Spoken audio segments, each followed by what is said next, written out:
Hello. അപ്പോൾ എല്ലാവർക്കും മാത്തമാജിക് മലയാളത്തിൻ്റെ കേരള ഹിസ്റ്ററി, കേരളത്തിൻ്റെ ചരിത്രം പാർട്ട് 1 സ്വാഗതം. സോ ഇൻട്രൊഡക്ഷനായിട്ട് എനിക്ക് പറയാനുള്ളത്, എല്ലാവർക്കും അറിയുന്ന പോലെ കേരള പി എസ് സിയുടെ ഡിഗ്രി ലെവൽ പ്രിലിംസ് പരീക്ഷകളെ എയിം ചെയ്തിട്ടുള്ളതാണ് നമ്മുടെ കോഴ്സ്. നമ്മുടെ കോഴ്സ് എന്ന് പറയാൻ പറ്റില്ല, നമ്മുടെ ഒരു ലെക്ചർ സീരീസ്, അങ്ങനെ ഞാൻ വിളിക്കാൻ ഇഷ്ടപ്പെടുന്നത്. സോ എപ്പോഴും ഞാൻ ഈ വീഡിയോസ് ചിലപ്പോൾ ആദ്യമായിട്ട് കണ്ടിപ്പെടുന്നവരുണ്ടാവും, അവർക്ക് അഡ്രസ്സ് ചെയ്തുകൊണ്ട് എനിക്ക് പറയാനുള്ളത്, നമ്മളിപ്പോൾ നിലവിൽ സ്റ്റാർട്ട് ചെയ്തിട്ടുള്ളത് കേരള ജോഗ്രഫിയുടെ പാർട്ട് 1 ഇട്ടിട്ടുണ്ട്, ഇപ്പോൾ കേരള ഹിസ്റ്ററിയുടെ പാർട്ട് 1 ഉണ്ട്. ഇതല്ലാതെ നിങ്ങൾക്ക് സിലബസിൽ ഏറ്റവും കൂടുതൽ GK വരുന്ന ഒരു ക്വസ്റ്റ്യൻ, ഒരു പോർഷനാണ് ഇന്ത്യൻ പോളിറ്റി, ഭരണഘടനയുടെ ഭാഗം. അപ്പോൾ അത് ഞാൻ ഓൾറെഡി ഇതിന് മുമ്പേ ഒരു സീരീസ് ആയിട്ട് ഇട്ട് തുടങ്ങി, അതിലിപ്പോൾ ചാപ്റ്റർ 3 എത്തിയിട്ടുണ്ട്. സോ അതും നിങ്ങൾക്ക് കവർ ചെയ്യാം. ഇപ്പോൾ നമ്മൾ constitution, Kerala history, Kerala geography, ഈ 3 സബ്ജക്ട്സിലോട്ട് കടന്നിട്ടുണ്ട്. ഇനി നമ്മൾ കടക്കാൻ പോകുന്നത് ഒബ്വിയസ്ലി കേരള ഇക്കണോമിയിലോട്ടും അതുപോലെ തന്നെ ആർട്ട് ആൻഡ് കൾച്ചറിലോട്ടുമാണ്. അതുകൂടാതെ തന്നെ പെട്ടെന്ന് ഇന്ത്യൻ ഹിസ്റ്ററി നമ്മൾ കവർ ചെയ്യും. ഓക്കെ, ഇത് നമ്മൾ GK സെക്ഷൻ ഭാഗമായിട്ട് കവർ ചെയ്യുന്നതാണ് നമ്മുടെ ചാനൽ. മെയിനായിട്ട് മാത്സിൻ്റെ കണ്ടന്റ് ആണെങ്കിലും ഓക്കെ. പിന്നെ വേറൊരു കാര്യം പറയാനുള്ളത്, ഈ പോളിറ്റിയുടെ കണ്ടന്റ് എന്ന് പറഞ്ഞു കഴിഞ്ഞാൽ എല്ലാ പരീക്ഷ എഴുതുന്നവർക്കും യൂസ് ചെയ്യാം. Okay, all India level, state level എക്സാമിനൊക്കെയുള്ള കോമൺ ആയിട്ടുള്ളതാണ്, ഏറ്റവും കോംപ്രിഹെൻസീവ് ആയിട്ടുള്ള കവറേജാണ്. സോ നിങ്ങൾക്ക് അതും പോയി ചെക്ക് ചെയ്യാം. ഓക്കെ, ഇനിയിപ്പോൾ ഞാൻ കാര്യത്തിലോട്ട് കടക്കാം. നമ്മൾ കേരള ഹിസ്റ്ററി നമ്മൾ ഡിഗ്രി പ്രിലിംസ് ലെവൽ പരീക്ഷയ്ക്ക് പഠിക്കുമ്പോൾ ഞാൻ ബാക്കി എല്ലാ സബ്ജക്റ്റുകളും ഇതേ അപ്രോച്ചിൽ തന്നെയാണ് എടുക്കുന്നത്. അപ്രോച്ച് എന്താണെന്ന് വെച്ചിട്ടുണ്ടെങ്കിൽ, നിങ്ങൾ പ്രിലിംസിന് മാത്രമായിട്ട് അല്ലല്ലോ ലക്ഷ്യം വെച്ച് പഠിക്കുന്നത്. നിങ്ങൾ ഒരുപാട് യൂട്യൂബിൽ ഒരുപാട് സാറുമാർ പറഞ്ഞു കേട്ടിട്ടുണ്ടാവും, നിങ്ങൾ പഠിക്കുമ്പോൾ മെയിൻസിനെ ലക്ഷ്യം വെച്ചും പഠിക്കണം, അല്ലേ? അപ്പോൾ മെയിൻസിനെ ലക്ഷ്യം വെച്ച് പഠിക്കുമ്പോൾ നമുക്ക് കുറച്ച് കണ്ടൻറ്റ് കുറച്ചുകൂടെ കൂടുതലായിരിക്കും, ഇലാബറേറ്റ് ആയിട്ട് കുറച്ച് ഡീപ്പായിട്ട് ഡൈവ് ചെയ്യണം. അതുകൊണ്ട് ഈ ക്ലാസ്സിൻ്റെ സ്റ്റൈൽ എന്ന് പറഞ്ഞു കഴിഞ്ഞാൽ ഒരു ലെക്ചർ സ്റ്റൈലായിരിക്കും. ഓക്കെ, നമ്മൾ ഓരോരോ ഫാക്റ്റുകൾ എക്സ്പ്ലെയിൻ ചെയ്ത് പോകുന്നതിനോടൊപ്പം അതിൻ്റെ കമൻട്രി, അതിൻ്റെ കാരണങ്ങൾ, അങ്ങനെ ഒരു ഇൻവോൾവ്ഡ് രീതിയിലുള്ളൊരു ലെക്ചറായിട്ട് പോകുന്നൊരു ക്ലാസ് ആയിരിക്കും. നിങ്ങൾ സാധാരണ കുറേ വൺ ഷോട്ട് കാര്യങ്ങൾ പറഞ്ഞു പോകുന്നതല്ല.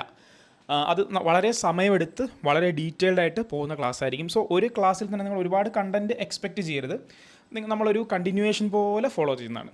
ഓക്കെ. അപ്പോൾ ഇനി കേരള ഹിസ്റ്ററിയുടെ കാര്യം, ചരിത്രം, കേരളത്തിൻ്റെ ചരിത്രം, അല്ലേ? ചരിത്രം എന്ന് പറയുമ്പോൾ നമുക്ക് ചരിത്രത്തിനെ അറിയാനുള്ള സോഴ്സുകൾ എന്ന് പറഞ്ഞു കഴിഞ്ഞാൽ നമുക്കറിയാം, ഇന്ത്യയെ സംബന്ധിച്ച് ഇതുവരെ ഉള്ളതിൽ ഏറ്റവും പഴക്കം ചെന്ന് കുഴിച്ചെടുത്തിട്ടുള്ളത് അത് ഡേറ്റ് ചെയ്ത് അതിൻ്റെ കാര്യങ്ങളൊക്കെ കറക്റ്റായിട്ട് എല്ലാ ആർക്കിയോളജിക്കൽ എവിഡൻസ് വെച്ച് കാർബൺ ഡേറ്റ് ചെയ്ത് നമ്മൾ വെച്ചിട്ടുള്ളത് ഇൻഡസ് വാലി സിവിലൈസേഷൻ്റെ ആണ്. പക്ഷെ അതല്ല, ഇപ്പോൾ തമിഴ്നാട്ടിലെ കീഴടി സിവിലൈസേഷനിലും ഒരുപാട് കാര്യങ്ങൾ കുഴിച്ച് എടുത്തിട്ടുണ്ട്, ആർക്കിയോളജിക്കൽ എക്സ്കവേഷൻ ചെയ്തിട്ടുണ്ട് എന്ന് പറയുന്നുണ്ട്. അത് what ever it may be, അതിൻ്റെ റിസൾട്ട്സ് വരട്ടെ. അപ്പോൾ നമ്മൾ കേരളത്തിൻ്റെ ഹിസ്റ്ററി അങ്ങനെ നോക്കുമ്പോൾ, പണ്ടുള്ള മനുഷ്യർ, ഗുഹകളിൽ താമസിച്ച മനുഷ്യർ, ഭാഷ നമ്മൾ ഇന്ന് സംസാരിക്കുന്ന പോലത്തെ ഈ പൂർണ്ണമായ ഭാഷ പോലും ഇല്ലാതിരുന്ന മനുഷ്യർ, അല്ലേ? ആംഗ്യ ഭാഷയിൽ സംസാരിച്ചിരുന്ന മനുഷ്യർ, കാടുകളിലുള്ള പഴങ്ങളും പച്ചക്കറികളും പറിച്ചു തിന്നുകയും മൃഗങ്ങളെ വേട്ടയാടിയും ഭക്ഷണം കഴിച്ച് ജീവിച്ചിരുന്ന മനുഷ്യർ, അവർ നമുക്ക് വേണ്ടി എഴുതിയിട്ട് പോയ ഒരുപാട് സിംബൽസും രഹസ്യങ്ങളും ഉണ്ട് ചരിത്രത്തിൻ്റെ പല പല അറകളിൽ. നമ്മുടെ ഈ സഹ്യപർവ്വതത്തിനെ തൊട്ട് കിടക്കുന്ന ഈ സുന്ദരമായ ഈ ഭൂമി, അല്ലേ? ഇത്രയും വലിയ വൈവിധ്യമുള്ള മലനാടും ഇടനാടും തീരപ്രദേശവുമുള്ള ഈ ഭൂമിയിൽ അങ്ങനെ ചരിത്രത്തിൻ്റെ ഏടുകളിൽ നിന്ന് ഒരുപാട് രഹസ്യങ്ങൾ അന്നത്തെ മനുഷ്യർ കുറിച്ച് വെച്ചിട്ട് പോയിട്ടുണ്ട്. നമ്മൾ പറയില്ലേ, അന്യഗ്രഹത്തിൽ നിന്ന് ഏലിയൻസ്, അന്യഗ്രഹ ജീവികൾ നമുക്ക് സിഗ്നൽസ് തരുന്നു എന്ന്. അപ്പോൾ അത്തരത്തിലുള്ള അനുഭൂതിയാണ് ഈ ചരിത്രം വായിക്കുമ്പോൾ നമുക്ക് തോന്നുക, അല്ലേ? പാറകൾക്കുള്ളിലുള്ള കൊത്തി പണിഞ്ഞു വെച്ചിരിക്കുന്ന അക്ഷരങ്ങൾ, സിംബലുകൾ, ഓരോരോ മെസ്സേജുകൾ, ഓരോ സന്ദേശങ്ങൾ, ഇതൊക്കെ അത്രയും കാലഘട്ടത്തിന് മുമ്പ്, 10,000 വർഷം മുമ്പ് നിന്ന് അന്നത്തെ ആൾക്കാർ, നമ്മുടെ പൂർവികർ, അല്ലേ? നമ്മുടെ പൂർവികർ നമ്മളോട് പറയുന്ന പോലെ ഒരു തോന്നലുണ്ട്. എനിക്ക് ആക്ച്വലി ഹിസ്റ്ററി പഠിക്കുമ്പോൾ, ഞാൻ പണ്ട് സ്കൂളിൽ പഠിക്കുമ്പോൾ എനിക്ക് ഹിസ്റ്ററി ഭയങ്കര രോമാഞ്ചമായിരുന്നു. കാരണം നിങ്ങൾ ഉറുമി സിനിമ കണ്ടിട്ടില്ലേ? നമ്മുടെ പൃഥ്വിരാജിൻ്റെ ഉറുമി സിനിമ കാണുന്ന സമയത്ത് KPSC ലളിത ആ ഒരു ഫസ്റ്റ് വോയിസ് ഓവറിൽ വാസ്കോ ഡ ഗാമ എന്ന ചരിത്രമൊക്കെ പറയുമ്പോൾ ഒരു രോമാഞ്ചമുണ്ട്. നമുക്കൊരു ഭയങ്കര ഒരു സർറിയൽ എക്സ്പീരിയൻസിലാണ് നമ്മൾ കാണുന്നത്. എനിക്ക് ത്രൂ ഔട്ട് ദ ടൈം എപ്പോഴും ആ ഒരു ആ ഒരു കൗതുകം പോയി ഹിസ്റ്ററി പഠിക്കുമ്പോൾ. പക്ഷേ ഇപ്പോൾ പിന്നെയും വീണ്ടും ഹിസ്റ്ററി എടുത്ത് നോക്കുമ്പോൾ അത്തരത്തിലുള്ളൊരു കൗതുകം എപ്പോഴും ഉണർന്നു വരാറുണ്ട്. കാരണം എത്രയൊക്കെ നമ്മൾ വളർന്നതെന്ന് പറഞ്ഞു കഴിഞ്ഞാലും ആ ഗുഹാമുഖത്തുള്ള ആ കൊത്തുപണികളോ അല്ലെങ്കിൽ ആ പഴയ മണ്ണിൻ്റെ അടിയിൽ നിന്ന് കിട്ടുന്ന ചരിത്രത്തിൻ്റെ അല്ലേ ഏടുകളോ ഒക്കെ നമ്മൾ എടുത്തു നോക്കുമ്പോൾ നമുക്ക് അത്തരത്തിലുള്ളൊരു കൗതുകം തോന്നാറുണ്ട്. അങ്ങനത്തെ ഒരു കൗതുകം ഉണർത്തുന്ന സബ്ജക്റ്റ് തന്നെയാണ് ഹിസ്റ്ററി, അത് പഠിക്കേണ്ട രീതിയിൽ പഠിച്ചാൽ. അപ്പോൾ നമ്മുടെ നാടിൻ്റെ ഈ എഴുതി വയ്ക്കപ്പെട്ട അല്ലെങ്കിൽ ഏതെങ്കിലും കല്ലുകളിലോ ഓലകളിലോ ലിഖിതങ്ങളിലോ പാറകളിലോ ഒക്കെ ആയിട്ട് കൊത്തി വെച്ചിരിക്കുന്ന കാര്യങ്ങളിൽ നിന്ന് തുടങ്ങി നമ്മുടെ ഇന്നത്തെ മോഡേൺ കേരളയുടെ ഹിസ്റ്ററി വരെ വരുന്ന രീതിയിൽ നമ്മൾ പഠിച്ചു കഴിഞ്ഞാൽ നമ്മൾ ഏകദേശം കോംപ്രിഹെൻസീവായിട്ട് എല്ലാം നമ്മൾ കവർ ചെയ്യും അല്ലേ. നമുക്കതൊരു രസകരമായിട്ട് പഠിക്കാനും പറ്റും, നമുക്കതെന്താ പരീക്ഷയ്ക്ക് വേണ്ടി ഉപയോഗിക്കാനും പറ്റും അല്ലേ. അപ്പോൾ രസകരമായിട്ട് പഠിക്കുമ്പോൾ നമ്മുടെ മനസ്സിൽ അത്ര നിൽക്കുകയും ചെയ്യും. എന്താ അതിന് നമുക്ക് കൂടുതൽ സമയം സ്പെൻഡ് ചെയ്യാനും പറ്റും പഠനത്തിൽ. ഓക്കെ, അപ്പോൾ അങ്ങനെ മൈൻഡിൽ വെച്ചുകൊണ്ട് ഞാൻ ഡിസൈൻ ചെയ്ത ഒരു സിലബസാണ് കേട്ടോ. അപ്പോൾ ഓരോ കാലഘട്ടത്തിലെയും എഴുതപ്പെട്ടതും നമ്മുടെ പുരാവസ്തു ഗവേഷകർ ഗവേഷണം ചെയ്തെടുത്തതുമായ ഓരോ കാലഘട്ടത്തിന് ടൈം ലൈൻ അനുസരിച്ച് വരുന്നതിനനുസരിച്ച് അന്ന് സംഭവിച്ച കാര്യങ്ങൾ എന്താണ്, അത്തരത്തിലാണ് ഈ ഹിസ്റ്ററിയുടെ കോഴ്സ് ഞാൻ പതുക്കെ ഡിസൈൻ ചെയ്യുന്നത്. ഒരു സോഴ്സിൽ നിന്നല്ല, പല സോഴ്സിൽ നിന്ന് എടുത്തിട്ടാണ് ചെയ്യുന്നത്. ഓക്കെ, എന്തെങ്കിലും അതുകൊണ്ട് തന്നെ ചിലപ്പോൾ എനിക്ക് ഒരുപാട് കാര്യങ്ങൾ ചിലപ്പോൾ മിസ്സായേക്കാം. ചിലപ്പോൾ നിങ്ങൾക്ക് അറിയുന്ന, നിങ്ങൾ പ്രതീക്ഷിക്കുന്ന ഒരുപാട് കാര്യങ്ങളുണ്ട്, അത് മിസ്സായിട്ടുണ്ടെങ്കിൽ നിങ്ങൾ പറയണം. ഇനി എനിക്കെന്തെങ്കിലും തെറ്റുപറ്റിയിട്ടുണ്ടെങ്കിൽ നിങ്ങൾ എന്നെ തിരുത്തണം. ഇത് ഞാനൊരു ചരിത്രത്തിൻ്റെ എല്ലാം പഠിച്ചു വെച്ചിട്ട് നിങ്ങൾക്ക് പഠിപ്പിക്കുന്ന പോലെയല്ല, ഞാൻ നിങ്ങളുടെ കൂടെ സഞ്ചരിക്കുന്ന പോലെയാണ്. അതുകൊണ്ട് മാക്സിമം 99% എല്ലാം ഫാക്ച്വലായിട്ട് കറക്റ്റായിട്ടും മിസ് ചെയ്യാതെയും പറയാനായിട്ട് ഞാൻ ശ്രമിക്കുന്നുണ്ട്. ഇരുന്നാലും എന്തെങ്കിലും മിസ്സായിട്ടുണ്ടെങ്കിൽ നിങ്ങൾ എന്നോട് പറയണം. ഓക്കെ, അപ്പോൾ ഞാൻ നേരത്തെ പറഞ്ഞ പോലെ ഈ രേഖപ്പെടുത്തി വെച്ച ചരിത്രം ചരിത്രത്തിൽ ആദ്യം ഈ പേര് കണ്ടത് എവിടെയാണെന്ന് നമ്മൾ നോക്കുമ്പോൾ first ever recorded history of Kerala region. Keralam എന്ന് പറയുന്ന ഈ പ്രദേശത്തിൻ്റെ ഇന്നത്തെ കേരളം നമ്മൾ നോക്കണം. ഇന്നത്തെ കേരളം നമ്മൾ നവംബർ 1 പിറന്ന ആ ഒരു ഭൂപ്രദേശമാണ് അല്ലേ, പല ജില്ലകളുള്ള. പക്ഷേ കേരളം എന്ന് പറയുന്ന ഈ പ്രദേശത്തിൻ്റെ ആദ്യത്തെ ഒരു മെൻഷൻ ചരിത്രത്തിൽ എവിടെയാണത് മെൻഷൻ ചെയ്തിരിക്കുന്നത്, എവിടെയാണ് രേഖപ്പെടുത്തിയിരിക്കുന്നത്, കേരളം എന്ന പേര് എവിടെയാണ് നമ്മൾ നോക്കുമ്പോൾ നിങ്ങൾ നോട്ട് ചെയ്ത് വെച്ചോ, അശോകൻ്റെ ശിലാസനങ്ങൾ, അശോകൻ ഇൻസ്ക്രിപ്ഷൻസ് അല്ലേ. മൗര്യ സാമ്രാജ്യത്തിലെ ഏറ്റവും പ്രമുഖനായ രാജാവായിട്ടുള്ള അശോകന് ഈ ഭാരതത്തിലുടനീളം ഒരുപാട് ഇൻസ്ക്രിപ്ഷൻസ്, റോക്ക് ഇൻസ്ക്രിപ്ഷൻസ്, ശിലാലിഖിതങ്ങൾ, പാറകളിൽ കൊത്തിവെച്ച ഒരുപാട് കാര്യങ്ങളുണ്ട് എന്ന് നിങ്ങൾക്കറിയാം. അപ്പോൾ ആ ഒരുപാട് മെസ്സേജുകളിൽ നമുക്ക് വേണ്ടത്, നമ്മളിപ്പോൾ ചിന്തിക്കുന്നത് അശോകൻ്റെ 2ാമത്തെയും 13ാമത്തെയും റോക്ക് എഡിക്സ് ആണ്, അല്ലെങ്കിൽ ശിലാസനങ്ങളാണ്. 2ാമതും 13ാമതുമുള്ള ശിലാസനങ്ങൾ നോട്ട് ചെയ്ത് വെച്ചോ. കാരണം ആ 2ാമതും 13ാമതും ഉള്ള ശിലാസനങ്ങൾ 3rd century BCE. 3rd century BCE എന്ന് പറഞ്ഞാൽ BCE എന്ന് പറഞ്ഞു കഴിഞ്ഞാൽ ബിഫോർ കോമൺ ഇറ എന്നാണ്. അതായത് നമ്മൾ കുറച്ച് ലേറ്റ് 90s ജനിച്ചപ്പോൾ നമ്മൾ സ്കൂളിൽ പഠിക്കുമ്പോൾ ബിഫോർ BC എന്നും AD എന്നും പറഞ്ഞുകൊണ്ടിരുന്നത് അല്ലേ. ബിഫോർ ക്രൈസ്റ്റ് എന്നും അനോ ഡോമിനി എന്നുമാണ് പഠിച്ചുകൊണ്ടിരുന്നത് അല്ലേ. അപ്പോൾ ക്രിസ്തുവിൻ്റെ ജനനത്തിന് മുമ്പും അതിന് ശേഷവും ക്രിസ്തു വർഷം എന്നുള്ള രീതിയിലാണ് എടുത്തിരിക്കുന്നത്. പക്ഷേ ഇവിടെ ബിഫോർ കോമൺ ഇറ എന്ന് പറയുന്നതേ ഉള്ളൂ ആ പേര്. അതേ സെയിം റെഫറൻസ് പോയിന്റ് അനുസരിച്ച് കോമൺ ഇറയ്ക്ക് മുമ്പ്, കോമൺ ഇറയ്ക്ക് ശേഷം എന്ന് പറയുന്നതേ ഉള്ളൂ. അപ്പോൾ BCE ബിഫോർ കോമൺ ഇറയിൽ സംഭവിച്ചത് 3rd century BCEയിലുള്ള അശോകൻ്റെ ശിലാലിഖിതങ്ങളിൽ നിന്നാണ് നമ്മൾ കേരളപുത്രാസ് കേരളപുത്രർ എന്ന പേര് നമ്മൾ കാണുന്നത്. ആ കേരളം എന്ന് പറയുന്ന ഭൂപ്രദേശത്തിൻ്റെ മക്കൾ അല്ലേ, കേരളപുത്രർ എന്ന വാക്ക് ആരെയാണ് സൂചിപ്പിച്ചത് എന്ന് നമ്മൾ ചിന്തിക്കുമ്പോൾ നമുക്കറിയാം, കേരളം എന്ന് പറഞ്ഞ ഭാഗത്തിനെ ഭരിച്ചിരുന്ന ഏറ്റവും പ്രാചീനമായ, ഏറ്റവും പ്രമുഖമായ ഡൈനാസ്റ്റി ആരാ? ഏറ്റവും പ്രാചീന രാജവംശം ചേര ഡൈനാസ്റ്റിയാണ് അല്ലേ. ചേര ഡൈനാസ്റ്റിയിലെ രാജാക്കന്മാരാണ്, ചേര രാജവംശത്തിലെ രാജാക്കന്മാരാണ്. അവരെയാണ് കേരളപുത്രർ എന്ന് പറഞ്ഞ് അശോകൻ്റെ ശിലാസനങ്ങൾ 2ലും 13ലും ഉണ്ടായിരുന്നത്. അതാണ് the first ever recorded mention of Kerala comes from Ashokan inscriptions എന്നാണ് സ്പെല്ലിംഗ് തെറ്റാണ്. Specifically rock edicts 2 and 13. Okay, അത് മനസ്സിലായല്ലോ. ഓക്കെ, പിന്നെ അപ്പോൾ അതവിടെ നിൽക്കട്ടെ. പിന്നെ നമ്മൾ അടുത്ത ചരിത്രത്തിൽ കുറച്ചുകൂടെ വന്നു കഴിഞ്ഞാൽ, അല്ലെങ്കിൽ പരതിക്കഴിഞ്ഞാൽ എവിടെയാണ് ഒരു ചരിത്രപരമായ രേഖ ഉള്ളതെന്ന് പറഞ്ഞു കഴിഞ്ഞാൽ, ഞാൻ നേരത്തെ പറഞ്ഞു ഗുഹയ്ക്കുള്ളിൽ വസിച്ചിരുന്ന മനുഷ്യരല്ലേ, അവർ ഒരുപാട് കൊത്തിവെച്ച് പോയ ഒരുപാട് കാര്യങ്ങളുണ്ട്. അങ്ങനെ കൊത്തിവെച്ച് പോയ കാര്യങ്ങളെക്കുറിച്ച് നമ്മൾ കേരളത്തിൽ നോക്കുമ്പോഴാണ് നമുക്ക് ഏറ്റവും സുപരിചിതമായ ഒരു പേരാണ് എടയ്ക്കൽ ഗുഹകൾ അല്ലേ, വയനാട്ടിലെ എടയ്ക്കൽ ഗുഹകൾ. ആ എടയ്ക്കൽ ഗുഹകളിൽ ഒരുപാട് കൊത്തിവെച്ച സിംബൽസ് ഉണ്ട്, അക്ഷരങ്ങളുണ്ട്, തുടക്കത്തിലുള്ള അക്ഷരങ്ങളുണ്ട്. അത് നിയോലിത്തിക് ഇറ 6000 BCE, കോമൺ ഇറയ്ക്ക് 6000 വർഷം മുമ്പ് അല്ലേ, ആ നിയോലിത്തിക് ഇറ അല്ലെങ്കിൽ നവീന ശിലായുഗം. ശിലായുഗം എന്ന് പറഞ്ഞാൽ അറിയാലോ, സ്റ്റോൺ ഏജ് ആണ്. അതായത് കല്ലുകൊണ്ട് ഉപയോഗിച്ചുള്ള വസ്തുക്കളും ടൂൾസുകളും, അല്ലെങ്കിൽ എന്താ പറയുക, കല്ലുകൊണ്ട് ഉപയോഗിച്ചുള്ള ആയുധങ്ങളും മനുഷ്യർ നിർമ്മിക്കാൻ തുടങ്ങിയ ചരിത്രത്തിലെ കാലഘട്ടം.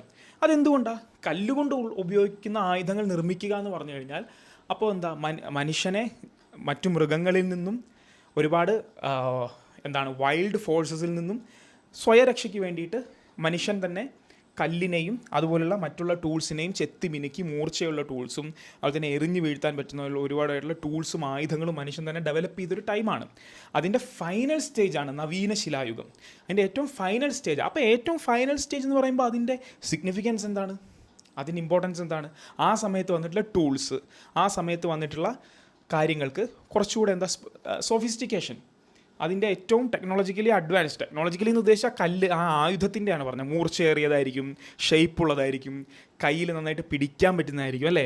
ആ രീതിയിൽ ഡെവലപ്പ് ചെയ്ത ഒരു കാലഘട്ടത്തിൽ സ്വാഭാവികമായിട്ട് എന്താ, കല്ലുകൊണ്ട് ഉണ്ടാക്കിയ ആയുധങ്ങൾ ഉണ്ടാകുമ്പോൾ എന്താ, അതുകൊണ്ട് ഒരുപാട് കൽക്കൊത്തുപണികൾ ഉണ്ടാക്കാൻ എളുപ്പമല്ലേ, കൽക്കൊത്തുപണികൾ ഉണ്ടാക്കാൻ എളുപ്പമാണ്. അപ്പോൾ അങ്ങനെ ആ കാലഘട്ടത്തിൽ വയനാട്ടിലെ എടയ്ക്കൽ ഗുഹകളിൽ കൊത്തുപണികൾ നടന്നിരുന്നു അല്ലേ. അങ്ങനെ കൊത്തിവെച്ച ഒരുപാട് സിംബൽസിൻ്റെയും അതുപോലെ തന്നെ അനിമൽസിൻ്റെയൊക്കെ ഫിഗേഴ്സും സ്ട്രക്ചേഴ്സും ഒരുപാട് സ്ക്രിപ്റ്റുകളും ലിപികളും നമുക്കുള്ളതുകൊണ്ട് ആ കാലഘട്ടത്തിനെക്കുറിച്ച് നമുക്ക് ഏകദേശം മനസ്സിലാക്കാൻ പറ്റും അല്ലേ. അപ്പോൾ ആ എടയ്ക്കൽ ഗുഹയെക്കുറിച്ച് നമ്മൾ പറയുകയാണെങ്കിൽ 3900 feet എബോവ് സീ ലെവലാണ്.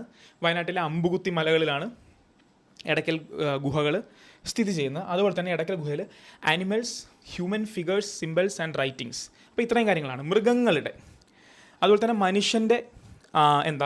മനുഷ്യൻ്റെ രൂപത്തിൻ്റെ, അതുപോലെ തന്നെ മറ്റു പല സിംബലുകളും മറ്റു പല എഴുത്തുകളുമാണ് എടയ്ക്കൽ ഗുഹയിലുണ്ടായിരുന്നത്. അത് നമ്മൾ ഈ ചരിത്രപരമായിട്ടുള്ള ഈ ആർക്കിയോളജിക്കലായിട്ടുള്ള മിക്ക സൈറ്റുകൾ എടുത്ത് നോക്കിക്കഴിഞ്ഞാലും, ഇപ്പോൾ ഇൻഡസ് വാലി സിവിലൈസേഷൻ നമ്മൾ എടുത്ത് നോക്കിക്കഴിഞ്ഞാൽ എന്താ, അവിടെ ഒരു ഡാൻസിങ് ഗേൾ ഉണ്ട്, അല്ലെങ്കിൽ ഒരു പശുപതി സീലുണ്ട്.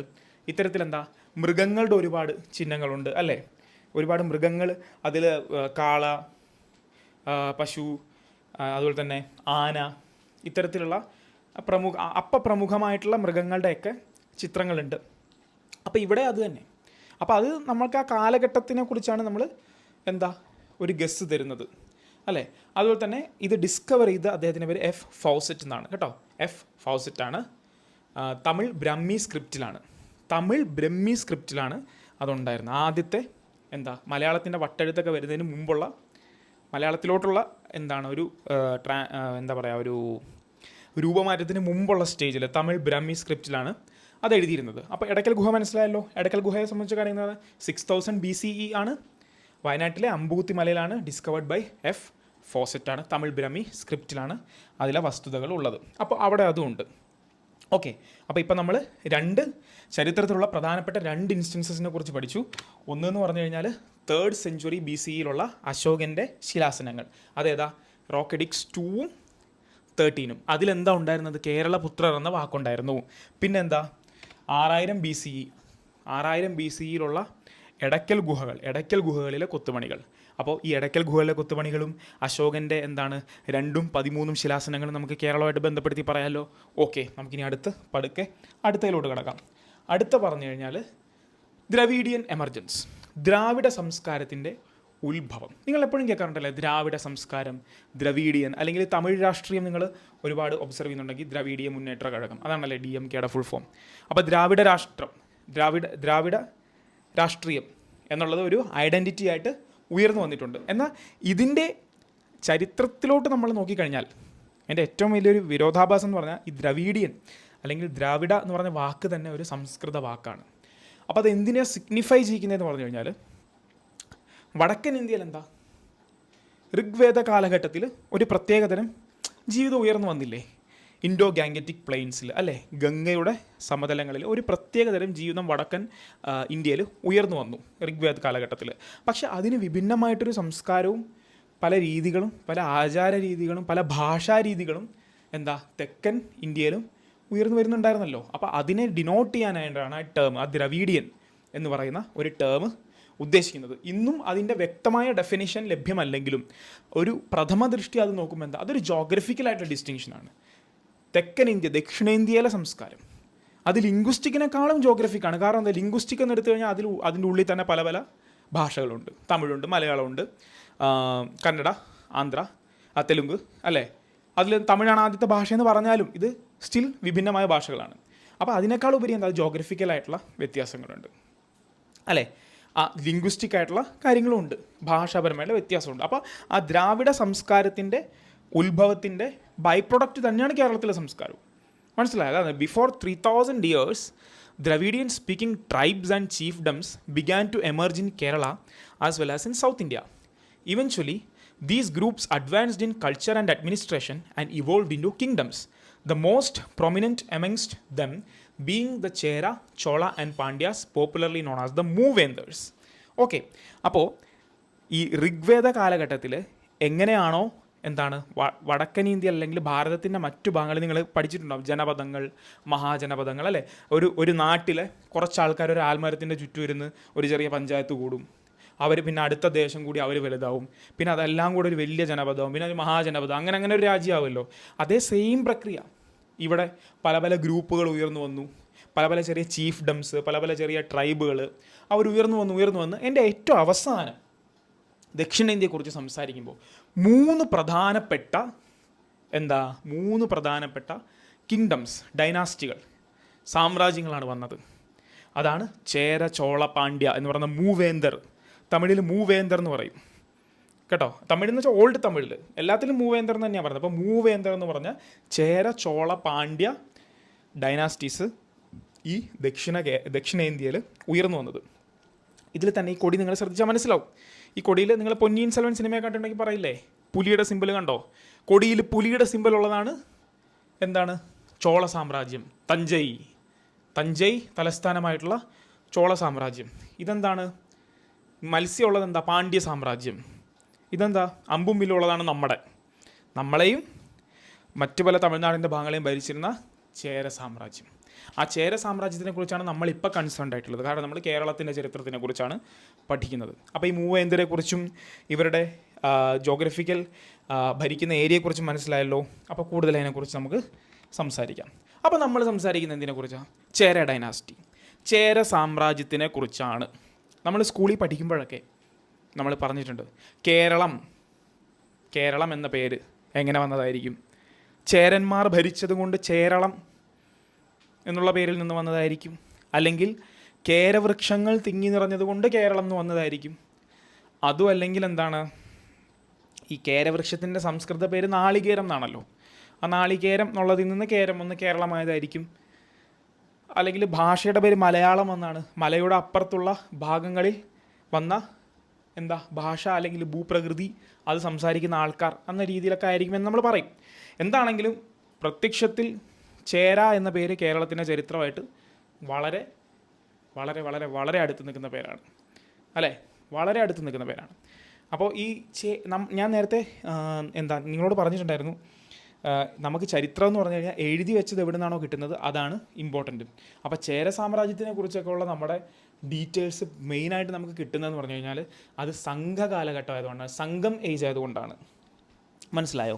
സംഘം ഏജ് ആയതുകൊണ്ടാണ് നമുക്ക് ചേര സാമ്രാജ്യത്തിനെ കുറിച്ചുള്ള ഒരുപാട് വർക്കുകൾ കിട്ടുന്നത്. കാരണം നിങ്ങൾ കേട്ടിട്ടുണ്ടാവും, തൊൽക്കാപ്പിയം, പുറനാനൂറ്, അകനാനൂറ് അല്ലേ, അങ്ങനെ ഒരുപാട് വർക്ക്സുകൾ ആ സംഘകാലഘട്ടത്തിൽ, സംഘകാല കൃതി തമിഴിൽ നടന്നിട്ടുണ്ട്, പഴയ തമിഴിൽ. അതിൽ നിന്നാണ് നമുക്ക് ഒരുപാട് ഇൻഫർമേഷൻസ് കിട്ടുന്നത്. അങ്ങനെ നോക്കുമ്പോൾ 3rd century BCEക്കും 12th century CEക്കും ഇടയിലാണ്. അതുകൊണ്ടോ, കോമൺ ഇയറിന് മുമ്പ് 3 നൂറ്റാണ്ടിനും കോമണിയറിന് പിൻപ് 12-ാം നൂറ്റാണ്ട് വരെയുമാണ് ഈ ചേര സാമ്രാജ്യത്തിൻ്റെ ഭരണം ഈ കേരളം പോലുള്ള പ്രദേശത്ത് നടന്നത്. നിങ്ങളതിൻ്റെ മാപ്പ് നോക്കൂ. ദേ നമ്മുടെ ഇന്നത്തെ കേരളം കിടക്കുന്നതേ ഈ ഭാഗത്താണ്. ഈ മുച്ചിരി എന്ന് പറയുന്നത് ഏതാ? മുച്ചിരിപ്പട്ടണം, മുസിരിസ് ഏതാ? കൊടുങ്ങല്ലൂരല്ലേ? അപ്പോൾ കണ്ടോ, കൊടുങ്ങല്ലൂർ കേന്ദ്രം, അവിടെ ഒരു കേന്ദ്രം. പിന്നെ എന്താ, ഇത് പാലക്കാട് പാസ്, കണ്ടോ പാലക്കാട് ആ പാതയുണ്ടല്ലോ, സഹ്യപർവ്വതത്തിനിടയ്ക്കുള്ള ഗ്യാപ്പ്, അതും ദേ ഈ കൊങ്ക് നാട് എന്ന് പറയും. ഇത്ര ഏരിയ, ദേ ഈ ഏരിയ കണ്ടോ ഞാൻ ഹൈലൈറ്റ് ചെയ്യുന്നത്. കൊങ്ക് നാടെന്ന് പറയാൻ കാരണം, നമുക്ക് കേരളത്തിൽ തെക്കൻ കേരളം എന്താ തിരുവിതാംകൂർ, മധ്യ കേരളം തിരുക്കൊച്ചി, അല്ലെങ്കിൽ വടക്കൻ കേരളം മലബാർ എന്ന് പറയുന്ന പോലെ തമിഴ്നാട്ടിൽ ഒരുപാട് ഈ ജോഗ്രഫിക്കൽ ഡിവിഷൻസ് ഉണ്ട്. മനസ്സിലായോ? വടക്കൻ തമിഴ്നാട്, തെക്കൻ തമിഴ്നാട്, കൊങ്ക് നാട് എന്ന് പറഞ്ഞാൽ ഈ കോയമ്പത്തൂരിന് ചുറ്റുമുള്ള ഏരിയാസാണ്. ഓക്കെ, അപ്പോൾ ആ കോയമ്പത്തൂരിന് ചുറ്റുമുള്ള ഏരിയാസിൽ ഉള്ള കരൂര്, ആ കരൂര് കണ്ടോ, കരൂരെന്ന് പേര് ഇപ്പോൾ എല്ലാവർക്കും അറിയാം അല്ലേ? ആ കരൂര് തലസ്ഥാനമാക്കിയാണ്. അതിന് അന്ന് പറഞ്ഞിരുന്ന പേര് വാഞ്ചി എന്നാണ്. കണ്ടോ, അന്ന് പറഞ്ഞിരുന്നത് എന്താ? വാഞ്ചി എന്നാണ് കരൂരിന് പറഞ്ഞിരുന്നത്. ചേര സാമ്രാജ്യത്തിൻ്റെ തലസ്ഥാനം നോട്ട് ചെയ്ത് വെച്ചോ. ചേര സാമ്രാജ്യത്തിൻ്റെ തലസ്ഥാനം വാഞ്ചി, ഇന്നത്തെ കരൂർ അല്ലേ?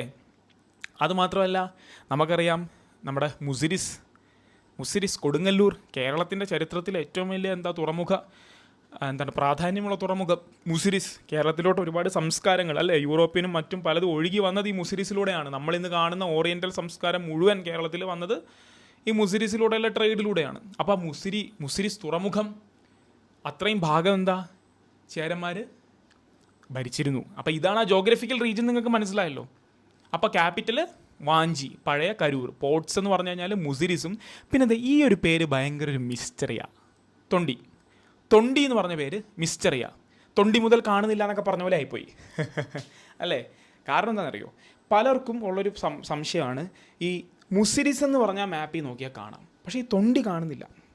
അത് കാരണം എന്താ? തൊണ്ടി കാണാത്തതിൻ്റെ കാരണം എന്താണെന്ന് വെച്ച് കഴിഞ്ഞിട്ടുണ്ടെങ്കിൽ, തൊണ്ടി എന്ന് പറഞ്ഞ പോർട്ടിനെ കുറിച്ചുള്ള ആധികാരികമായ വിവരം നമുക്ക് കിട്ടുന്നത് ഗ്രീക്ക് ട്രാവലേഴ്സിൽ നിന്നാണ്.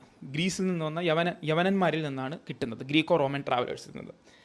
അവരുടെ ഒരു അസംഷൻ അനുസരിച്ച് ഈ മുസിരിസിന് ഏതാണ്ട് കുറച്ച് വടക്കായിട്ടാണ് തൊണ്ടി എന്ന് പറഞ്ഞ തുറമുഖം വരുന്നത്. പക്ഷേ മുസിരിസിൽ നിന്ന് നമുക്കെന്താ ഒരുപാട് ആർക്കിയോളജിക്കലായിട്ടുള്ള എവിഡൻസ് കിട്ടിയിട്ടുണ്ട്, പക്ഷേ തൊണ്ടിയിൽ നിന്ന് കിട്ടിയിട്ടില്ല.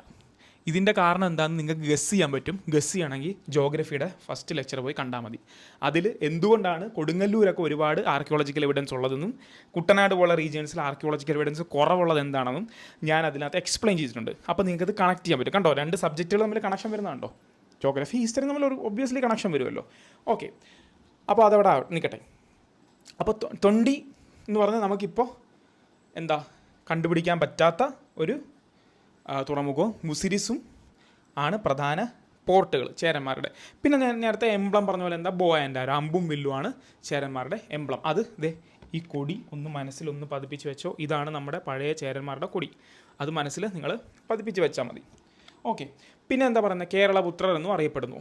ചേരന്മാരെ കേരളപുത്രർ എന്നും അറിയപ്പെടുന്നു. അതുപോലെ തന്നെ ഈ തരത്തിലുള്ള എല്ലാ പേരുകളും ഹിസ്റ്ററിയിൽ വരുന്നുണ്ട്. ചേര, ചേരമൻ, ചേരളർ, ചേരൾ അങ്ങനെ പല പല പേരുകളും വരുന്നുണ്ട്. ഇപ്പോൾ കാര്യം വ്യക്തമായല്ലോ.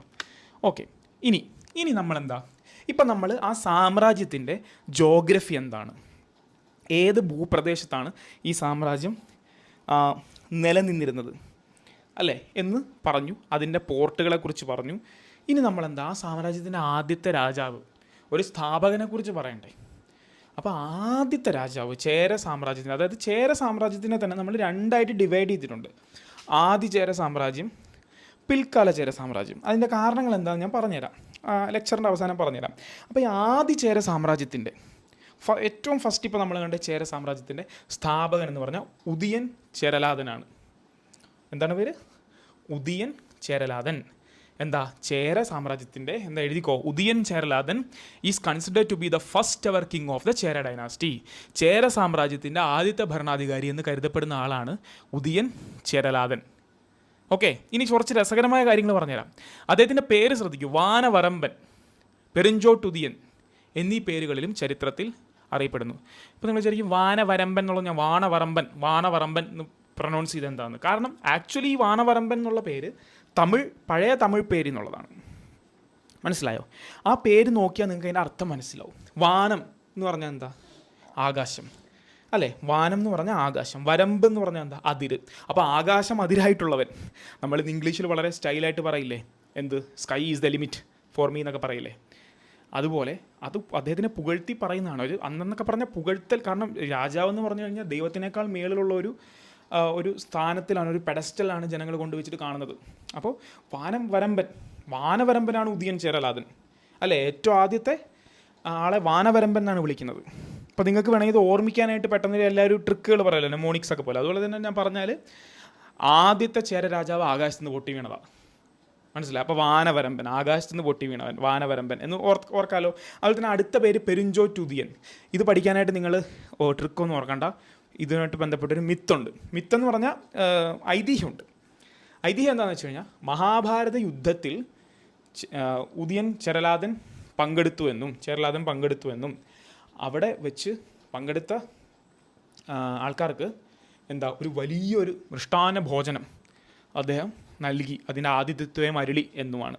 അപ്പോൾ എന്താ ഭോജനം എന്ന് പറഞ്ഞാൽ ചോറ്റ് എന്ന് പറയാമല്ലോ, ചോറ്റ്. മഹാഭോജനം എന്ന് പറഞ്ഞാൽ എന്താ? പെരിയ എന്ന് പറഞ്ഞാൽ വലുത്, അല്ലേ? അപ്പോൾ പെരുഞ്ചോറ്റ്, വലിയ ഭോജനം, പെരുഞ്ചോറ്റുതിയൻ. അപ്പോൾ പെരുഞ്ചോറ്റ് കൊടുത്തവൻ, അത്രയും വലിയ ഫീസ്റ്റ് കൊടുത്തവൻ എന്നുള്ള പേരിലും പെരുഞ്ചോറ്റുതിയനുണ്ട്.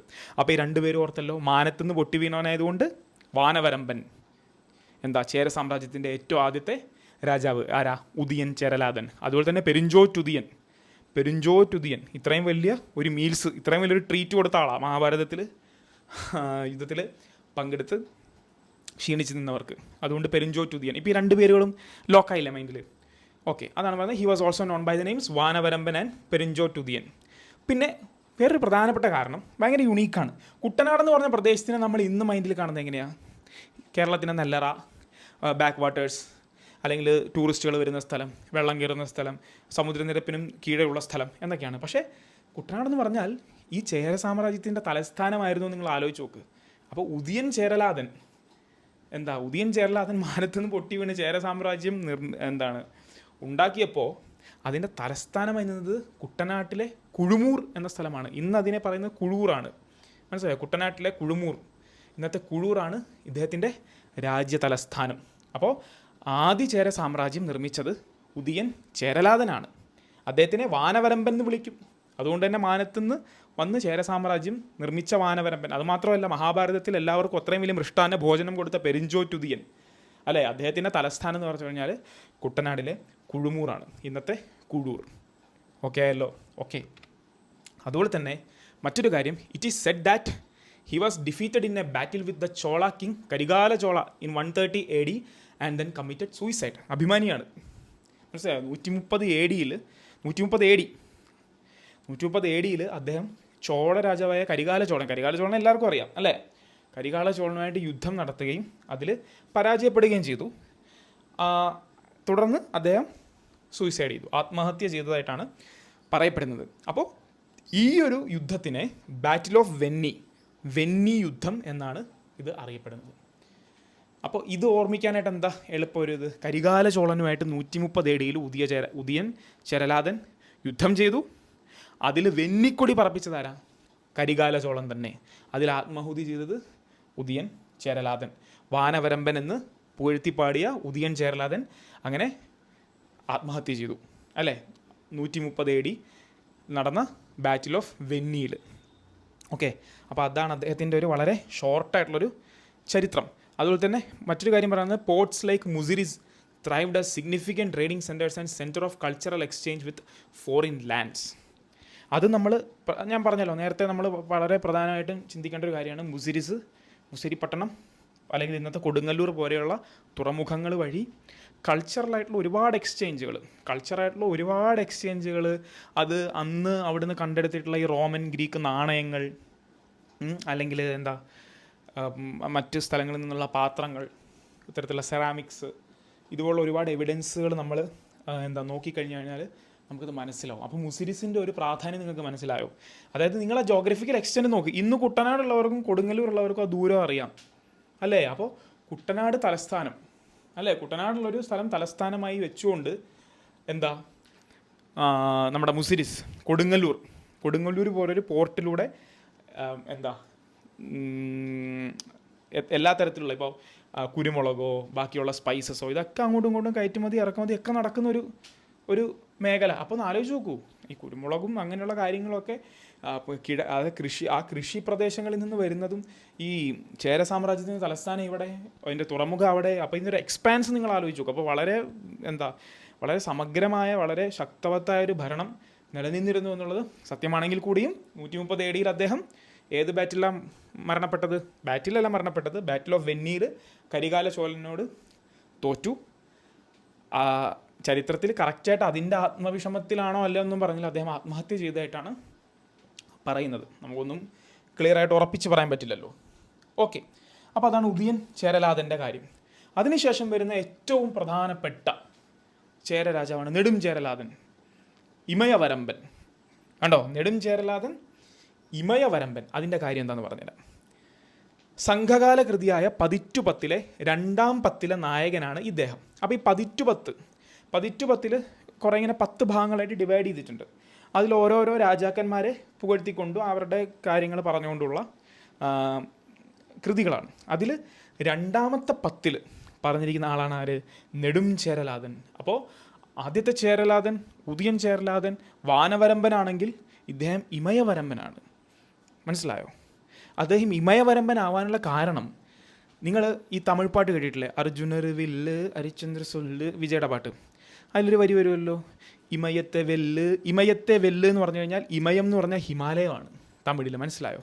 ഹിമാലയത്തിനെയും ജയിക്കൂ എന്നാണ് പറയുന്നത്. അതാണ് ഇമയവരമ്പൻ. ഹിമാലയത്തിനെയും ജയിച്ചവനാണ് ആര്? നെടും ചേരലാതൻ. മനസ്സിലായോ? കാരണം ഉദയൻ ചേരലാതൻ വാനവരമ്പനാണെങ്കിൽ നെടും ചേരലാതൻ ആ പേര് വെറുതെ കിട്ടിയതല്ല. ഹിമാലയം തൊട്ട് കന്യാകുമാരി വരെയുള്ള, ഇതേ പറഞ്ഞിട്ടുണ്ട്, ഹിമാലയം തൊട്ട് കന്യാകുമാരി വരെയുള്ള 7 രാജാക്കന്മാരെ കീഴടക്കിയെന്നും സാമ്രാജ്യം സ്ഥാപിച്ചുവെന്നും ഖ്യാതിയുള്ള ചേര രാജാവാണ് ഇദ്ദേഹം. അതായത് ഹിമാലയത്തിൽ അദ്ദേഹത്തിൻ്റെ മുദ്ര പതിപ്പിച്ചു, ബോ ആൻഡ് ആരോ എന്നാണ് ലിറ്ററലി എന്താണ് ഈ സംഘകാല കൃതികൾ അദ്ദേഹത്തെ പാടി പുകഴ്ത്തുന്നത്. അതുപോലെ തന്നെ ഈ പോകുന്ന വഴിക്ക്, ഹിമാലയത്തിന് പോകുന്ന വഴിക്കൊക്കെ പ്രധാനപ്പെട്ട 7 രാജാക്കന്മാരുണ്ട്. ഈ സർവ്വ രാജാക്കന്മാരെയും തോൽപ്പിച്ചു എന്നുമാണ് ഇദ്ദേഹത്തിനെ കുറിച്ചുള്ള ഐതിഹ്യം. എന്താണ് പറയുന്നത്? Every Tamil literature sings praises of Nedum Cheralathan for subduing the 7 kings and establishing his kingdom from the Himalayas to Kanyakumari. Himalayam തൊട്ട് കന്യാകുമാരി വരെയുള്ള 7 രാജാക്കന്മാരെ കീഴടക്കിയെന്നും സാമ്രാജ്യം സ്ഥാപിച്ചു എന്നും ഖ്യാതിയുള്ള ചേര രാജാവാണ് ഇദ്ദേഹം. അതുകൊണ്ട് തന്നെ ഇദ്ദേഹത്തിന് ആദിരാജ എന്നും വിളിക്കപ്പെടുന്നുണ്ട്. അപ്പം എന്തായി? ആദ്യം ഉദയൻ ചേരലാതനായി, അദ്ദേഹം വാനവരമ്പനും പെരിഞ്ചോറ്റുദയനുമായി. നെടും ചേരലാതൻ വന്നു, അദ്ദേഹം ഹിമാലയം വരെ പോയി 7 രാജാക്കന്മാരെ തോപ്പിച്ചു, കന്യാകുമാരി വരെയുള്ള. അതിൻ്റെ അടിസ്ഥാനത്തിൽ അദ്ദേഹത്തിനെ ഇമയവരമ്പൻ എന്ന് വിളിച്ചു. ഇമയമാണ് വരമ്പ് അല്ലേ, ഹിമാലയമാണ് വരമ്പ്, ഹിമാലയമാണ് അതിർത്തി. അദ്ദേഹത്തിനെ ആദിരാജ എന്നും വിളിച്ചു. ആദിരാജാണ് നെടും ചേരലാതൻ. എല്ലാം നോട്ട് ചെയ്ത് വയ്ക്കുന്നുണ്ടല്ലോ, എല്ലാം പഠിക്കുന്നുണ്ട്, മനസ്സിലാവുന്നുണ്ടെന്ന് വിചാരിക്കുന്നു. അടുത്ത സ്ലൈഡിൽ പോവാം. എന്താ പറയുന്നത്? ഇവർ രണ്ടുപേരും, അതായത് ഉദയൻ ചേരലാതനും ചേര സാമ്രാജ്യം നിർമ്മിച്ചുവെന്നും അല്ലെങ്കിൽ നെടും ചേരലാതൻ ഇനിയിപ്പോൾ ഹിമാലയം വരെ പോയി എന്ന് പറഞ്ഞാലും ഏറ്റവും ഫേമസ് ആയിട്ടുള്ള, ഈ ഗ്രൂപ്പിൽ ഏറ്റവും ഫേമസ് ആയിട്ടുള്ള, ഏറ്റവും സെലിബ്രേറ്റഡ് ആയിട്ടുള്ള ഈ കൃതികളിൽ ഏറ്റവും ഭയങ്കരമായിട്ട് ഇങ്ങനെ പുകഴ്ത്തി എഴുതിയിട്ടുള്ള ഒരാളെന്ന് പറഞ്ഞാൽ ചെങ്കുട്ടവനാണ്. എന്ത് ക്യൂട്ട് പേരാ അല്ലേ, ചേരൻ ചെങ്കുട്ടുവൻ. അദ്ദേഹത്തിന് വിളിക്കുന്നത് കടൽപ്പിറകോട്ടിയ വേൽക്കെഴുക്കെട്ടുവൻ. അതെന്താണെന്ന് പറഞ്ഞുതരാം. കടൽപ്പിറകോട്ടിയ വേൽക്കെഴുക്കെട്ടുവൻ കേട്ടോ. അതായത് the most important Chera ruler of the early Chera dynasty. ഏറ്റവും ഇമ്പോർട്ടൻ്റ് എന്നും പറഞ്ഞിട്ടുണ്ട്. ഏറ്റവും ഇമ്പോർട്ടൻ്റ് ആയതുകൊണ്ടാണ് അദ്ദേഹം ഏറ്റവും ഫേമസ് ആവുന്നത്. അപ്പോൾ പറയുന്നത്, ആദ്യകാല ചേര രാജാക്കന്മാരിൽ ഏറ്റവും പ്രമുഖനായിരുന്നു ചേരൻ ചെങ്കുട്ടവൻ. പറയുന്നത് വായിച്ചു നോക്കിയേ. As Nedum Cheralathan, Chenkuttavan was also known well for his expedition to the Himalayas and he is the most celebrated Chera ruler because it was under his watch that the empire expanded, reached political and economical prosperity. അതായത് നമ്മുടെ നെടും ചേരലാതൻ, ഇമയവരമ്പൻ, ഹിമാലയത്തിൽ പോയി വന്ന ആളെ പോലെ തന്നെ ഇദ്ദേഹം എന്ത് ചെയ്തു? ഹിമാലയം വരെയുള്ള എക്സ്പെഡിഷൻ ചെയ്തു. ഇവരൊക്കെ ഒരു രസത്തിന് പോയി വരികയെന്ന് തോന്നുന്നു എപ്പോഴും. ഹിമാലയം വരെയുള്ള എക്സ്പെഡിഷൻ ചെയ്തു എന്ന് മാത്രമല്ല, ഏറ്റവും കൂടുതൽ സാമ്പത്തികമായിട്ടും രാഷ്ട്രീയമായിട്ടൊരു ഭദ്രതയും ഒരു എക്സ്പാൻഷനും വന്നത് ചെങ്കുട്ടുവൻ്റെ സമയത്താണ്. ചേരൻ ചെങ്കുട്ടുവൻ, കടൽ പിറകോട്ടിയ വേൽക്കെഴുക്കെട്ടുവൻ. ആ കടൽ പിറകോട്ടിയ എന്ന പേരിൽ തന്നെ ഒരു മാസ്മരികത നിറഞ്ഞു നിൽക്കുന്നുണ്ട്, ഒരു മിസ്റ്ററി നിറഞ്ഞു നിൽക്കുന്നുണ്ടല്ലേ. അപ്പോൾ എന്താ ചെങ്കുട്ടുവൻ ഇൻട്രൊഡ്യൂസ് ദ നിൽക്ക്.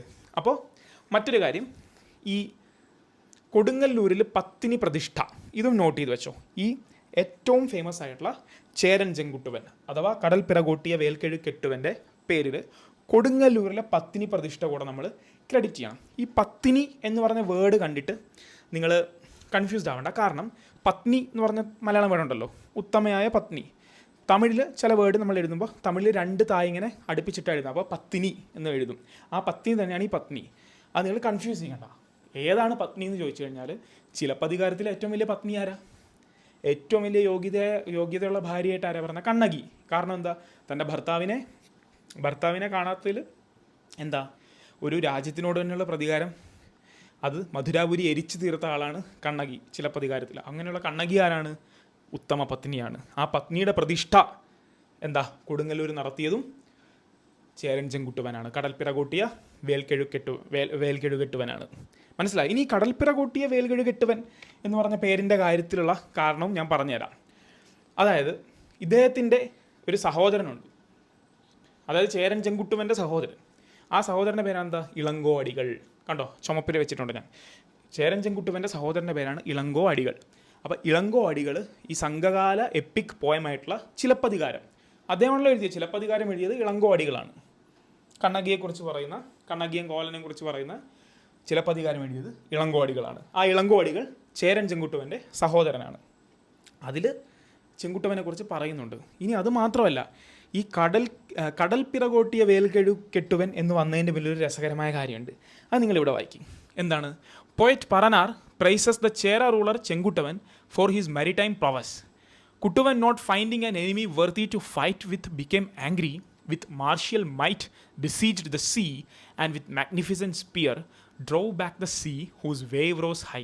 അതായത് ഹിമാലയം വരെ പോയി യുദ്ധം ചെയ്ത് എല്ലാ കണ്ണിൽ കണ്ട സർവ്വരാജ്യങ്ങളെയും കീഴടക്കിയ ശേഷവും ഇനി തോൽപ്പിക്കാൻ എന്താ ശത്രുക്കളില്ല, ഇനി എനിക്ക് യുദ്ധം ചെയ്യാൻ ശത്രുക്കളില്ല എന്ന് കണ്ടപ്പോൾ കടലിലോട്ട് എന്താ വലിയൊരു സ്പിയർ, വലിയൊരു കുന്തമുനയുമായിട്ട് ഇറങ്ങി അങ്ങ് എന്താ പ്രക്ഷുബ്ധമായിട്ട് നിൽക്കുന്ന കടലിനെ അങ്ങ് വാനത്തോളം ഉയർന്ന് എന്താ അലതല്ലി ഇങ്ങനെ തിരമാലകൾ ഇങ്ങനെ അലതല്ലുന്ന കടലിനെ ഒരു കുന്തം കൊണ്ട് പുറകോട്ട് ഓടിച്ചു എന്നാണ് എഴുതി വെച്ചിരിക്കുന്നത്. അപ്പോൾ ആ വർണ്ണനയുടെ ഒരു ലെവൽ നിങ്ങൾ നോക്കണം. ആ ഒരു എന്താ ഇത് നമ്മൾ ബിൽഡപ്പൊക്കെ പറയില്ല, നമ്മൾ KGF ബിൽഡപ്പ് കൊടുക്കുമെന്ന് പറയുന്ന പോലെയാണ് എഴുതി വെച്ചിരിക്കുന്നത്. അപ്പോൾ ഈ എഴുത്തിൻ്റെ അടിസ്ഥാനത്തിലാണ് ഇദ്ദേഹത്തിന് കടൽ പിറകോട്ടിയ വേൽക്കെഴുകെട്ടുവൻ എന്ന് എഴുതിയിരിക്കുന്നത്. അതായത് കടലിനെയും പുറകോട്ട് ഓടിച്ചവൻ. നേച്ചറിലെ ഏറ്റവും വലിയൊരു ഫോഴ്സാണ് കടൽ. ആ കടലിനെ തന്നെ പിറകോട്ട് ഓടിച്ച വേൽക്കെഴുകെട്ടുവനാണ് ആര്? ചെങ്കുട്ടവനെന്ന് പറഞ്ഞിട്ടുള്ളത്. ഇപ്പോൾ കുറച്ച് ഇൻട്രസ്റ്റിംഗ് ആവുന്നില്ല ഹിസ്റ്ററി? അതെ, ഹിസ്റ്ററിയിൽ കുറച്ച് സാഹിത്യവും കൂടെ കലർന്നപ്പോൾ ഇൻട്രസ്റ്റിംഗ് ആവാൻ തുടങ്ങി അല്ലേ, സംഘകാല സാഹിത്യം. അപ്പോൾ അതാണ് ആര്? ചേരൻ ചെങ്കുട്ടവൻ, കടൽ പിറകോട്ടിയ വേൽക്കെഴുകെട്ടുവൻ. മനസ്സിലായോ? അതുപോലെ തന്നെ എന്താ വേറൊരു കാര്യം പറഞ്ഞിരിക്കുന്നത്?